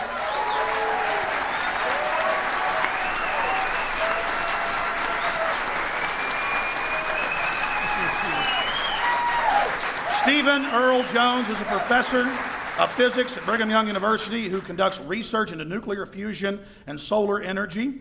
Although the term cold fusion was coined by Jones in 1980, his experimental work was significantly different than more controversial cold fusion experiments by Pons and Fleischmann. Recently, Jones has also investigated, and he investigated that for the federal government, by the way, the hypothesis that the World Trade Center Twin Towers and WTC-7 all collapsed nearly symmetrically on September 11, 2001, were brought down by pre-positioned explosives. In 1973, Jones earned his bachelor's degree in physics with honors from Brigham Young University and his PhD in physics from Vanderbilt University in 1978. Jones conducted his PhD research at the Stanford Linear Accelerator Center from 1974 to 1977 and postdoctoral research at Cornell University and Los Alamos Physics Facility. And he has written a scholarly paper that has, of course, been posted on the Brigham Young University website. And right now he is working with several other universities and other physicists and scientists, geologists, studying some of the samples they were able to get from the North and South Tower, and it shows conclusively thermite was used to cut the pillars. Not just thermite, the patented type used for demolition, thermate. Professor Jones, if you can please just tell us a little bit about yourself and how you woke up to 9/11, and then go through the incredible new discoveries and developments that you have been working on. Thank you. Well, over the past several years, I received several nudges to investigate what really happened on 9/11. And I must admit, it took me a while to warm up to the idea, but finally I did. And the first time I saw Building 7 come down straight and fast, I realized this is very curious. I hadn't seen it until just about, it's been about a year and a half now ago, and as soon as I saw it, in a sense I was hooked. I figured, as a scientist, I can't just ignore this data. I could see that building come straight down. I'd seen demolitions before, controlled demolitions. They look just like that. A kink in the middle, and then that building just comes straight down, almost at free fall speed. Yeah, it's got these steel columns in the center and around the perimeter, and yet it just falls straight down. So unfortunately, I got onto a good website, friend Jim Hoffman's site, WTC7.net. And the nice thing that, and I have many friends now, in this area. One nice thing that they did on that site is to provide references, and I like that because then I can check, Now, I check for myself. So I go to this reference. It talks about sulfidation of steel. Gosh, that's curious. How did this sulfur get in this steel? It's high temperature corrosion of the steel with sulfur. Man, that's really strange. I read that. I went to the source. I read it. And pretty quick, I'm learning about molten metal pools under both towers after they collapsed, and Building 7. Now, Building 7 wasn't even hit by a jet, and yet it comes down, and then it's got this molten metal underneath. And where'd that come from? I mean, I hear people say, well, that would be from the metal of the planes. Well, that might work for the towers, possibly, but it sure doesn't work for Building 7. It was 300 plus feet away from the North Tower, and no plane hit it. So where does this molten metal come from? So pretty quick then, as I studied this, I wrote up a paper, which many of you have seen. If you haven't, I hope you would. Just Google on Steve Jones, World Trade Center. It'll pull it right up. And I studied various aspects. And the molten metal is my first topic. It's the one that really caught my interest, and the data is just coming together. Now, I have a sample of this molten metal. Previously, molten metal here. Just a tiny sample. This is really all we need. I brought along with me at the last minute. I thought, well, I'll throw that in. And by analyzing this, we determined it is not molten aluminum from the plane. Okay. Indeed, it contains a great deal of iron, which is the product of the thermite reaction. Now, thermite can be purchased on eBay, and many people, I show it in my class, physics, and I'll be showing it this fall in my physical science class. It's commonly shown. It's a very brilliant reaction. You get this white flare, this white dust, which is aluminum oxide coming off, and then this yellow hot molten metal, just white yellow hot, flowing out of this reaction. Now this thermite is so hot, this molten iron, especially when you mix sulfur in. Now it's called thermate. So sulfur added to this molten iron, it'll just cut through steel, through structural steel, for example, like a knife through butter. And we also see this molten, yellow hot molten metal with white wispy ash pouring out of the South Tower just minutes before its collapse. And I've shown this video, and it's just amazing. Photographs of that. It's in the NIST report. They say, well, probably molten aluminum from the aircraft. No, sorry, it's not. We did experiments at BYU with molten aluminum. We heated the steel pan up to yellow hot temperature, pour that aluminum out. It looks like silvery aluminum, even though the pan is yellow hot. there's reasons for that. Aluminum just doesn't emit much of this incandescent glow. It's very low emissivity. Sorry for the technical details, but the point is the experiments show it still looks silvery, and yet out of the World Trade Center it's yellow hot, okay? So as we looked at this, and the evidence is just piling up, this is, it has the characteristics not of molten aluminum and not of molten, it's not just structural steel that somehow melted, no. It's very little chromium. But it does have sulfur and manganese and some other elements that are characteristic, you see. It's like a fingerprint that the criminal left behind. This carries with it evidence. How was this done? What was used?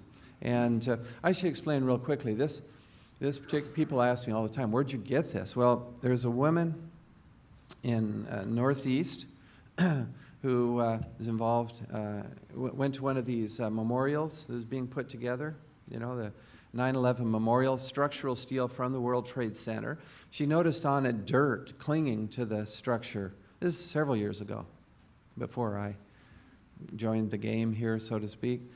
And she said, well, that dirt is going to be subject to rain. It's just going to be a mess. And so she just cleaned it up. She just cleaned some of that dirt off. It's in the Northeast, and this memorial's going up. She cleaned it up, put it in a bucket. She saved it. Then as soon as my paper appeared, she read my paper. This last November would have been. As she read my paper, I'm calling for an investigation, particularly of this molten metal, and see what's going on. It'll tell us what happened, give us insight into what really happened on 9/11. Well, she immediately sent me this sample. Quite a large sample, actually, but not all of it. She said, I'm keeping some back. And I said, that's good, because we may want to, have another lab check it. Don't send it here. You'll send it to another lab directly at some point, probably. Anyway, in there, I don't think she even noticed, there's this molten metal chunks. See? In with this, just from this memorial to 9/11 and to the families, who I deeply sympathize with those families. So we checked this metal, and that's how we got it. And another sample like it, same characteristics, high in iron, manganese, fluorine. I mean, where do these chemicals come from? And then as I studied about thermite, arson, I'll wrap it up here. No, I was checking to see if my mic was live, Professor. It's key to state you got it from another site separately. Yes, we have two separate sites. This other one.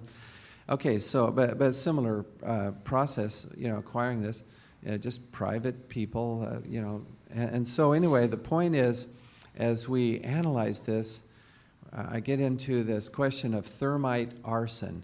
It turns out that arsonists, these are the bad guys, right, start fires using thermite. I mean, you can buy this stuff on eBay. It's not like it's a secret or something, and I don't recommend you play with this stuff, by the way. It's very dangerous. Okay, molten yellow hot iron pours out of this. It's highly dangerous, but it will cut through iron. So arsonists use it, and now there's a whole field then of investigation. Investigators know how to look at this metal, and so but these things are coming together. This chain of evidence. This is not the only thing. This is just one of the things. The collapse of Building 7 is another. Studied that. A great paper by Professor Cutler is in the Journal of 9/11studies.com. You can look that up. His paper on the collapse of Building 7. And so anyway, this chain of events leads me to reluctantly conclude that indeed there does seem to be insider.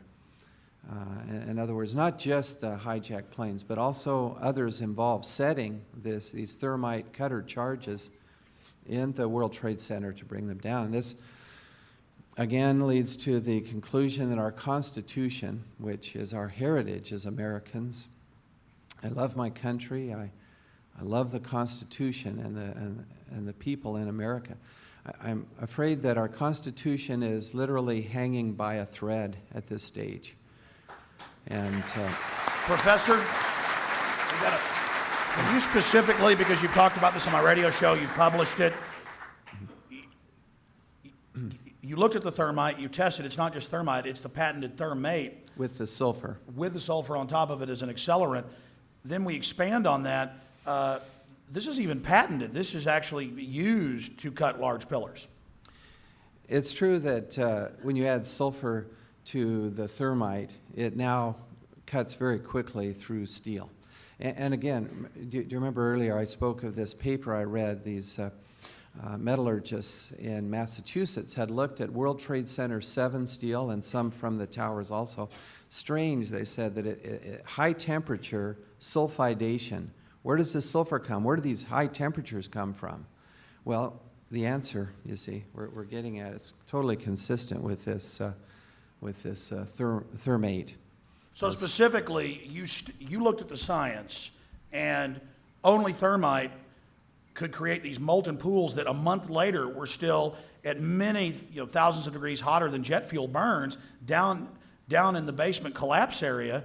And then you have the hypothesis thermite could do that. It's a prime suspect. You get samples. It's not just thermite. It's the demolition special design thermate. Yeah. Unbelievable. That's accurate. I mean, and it's consistent with these other metallurgists. See, that was in the New York Times as the sulfidation of the steel came out. You know, World Trade Center 7, there's no airplane that hit it. And so how do you explain this? And then the towers too. And the New York Times said this is the greatest mystery uncovered so far. Words to that effect. All right, thank you. Thank you, Dr. Jones.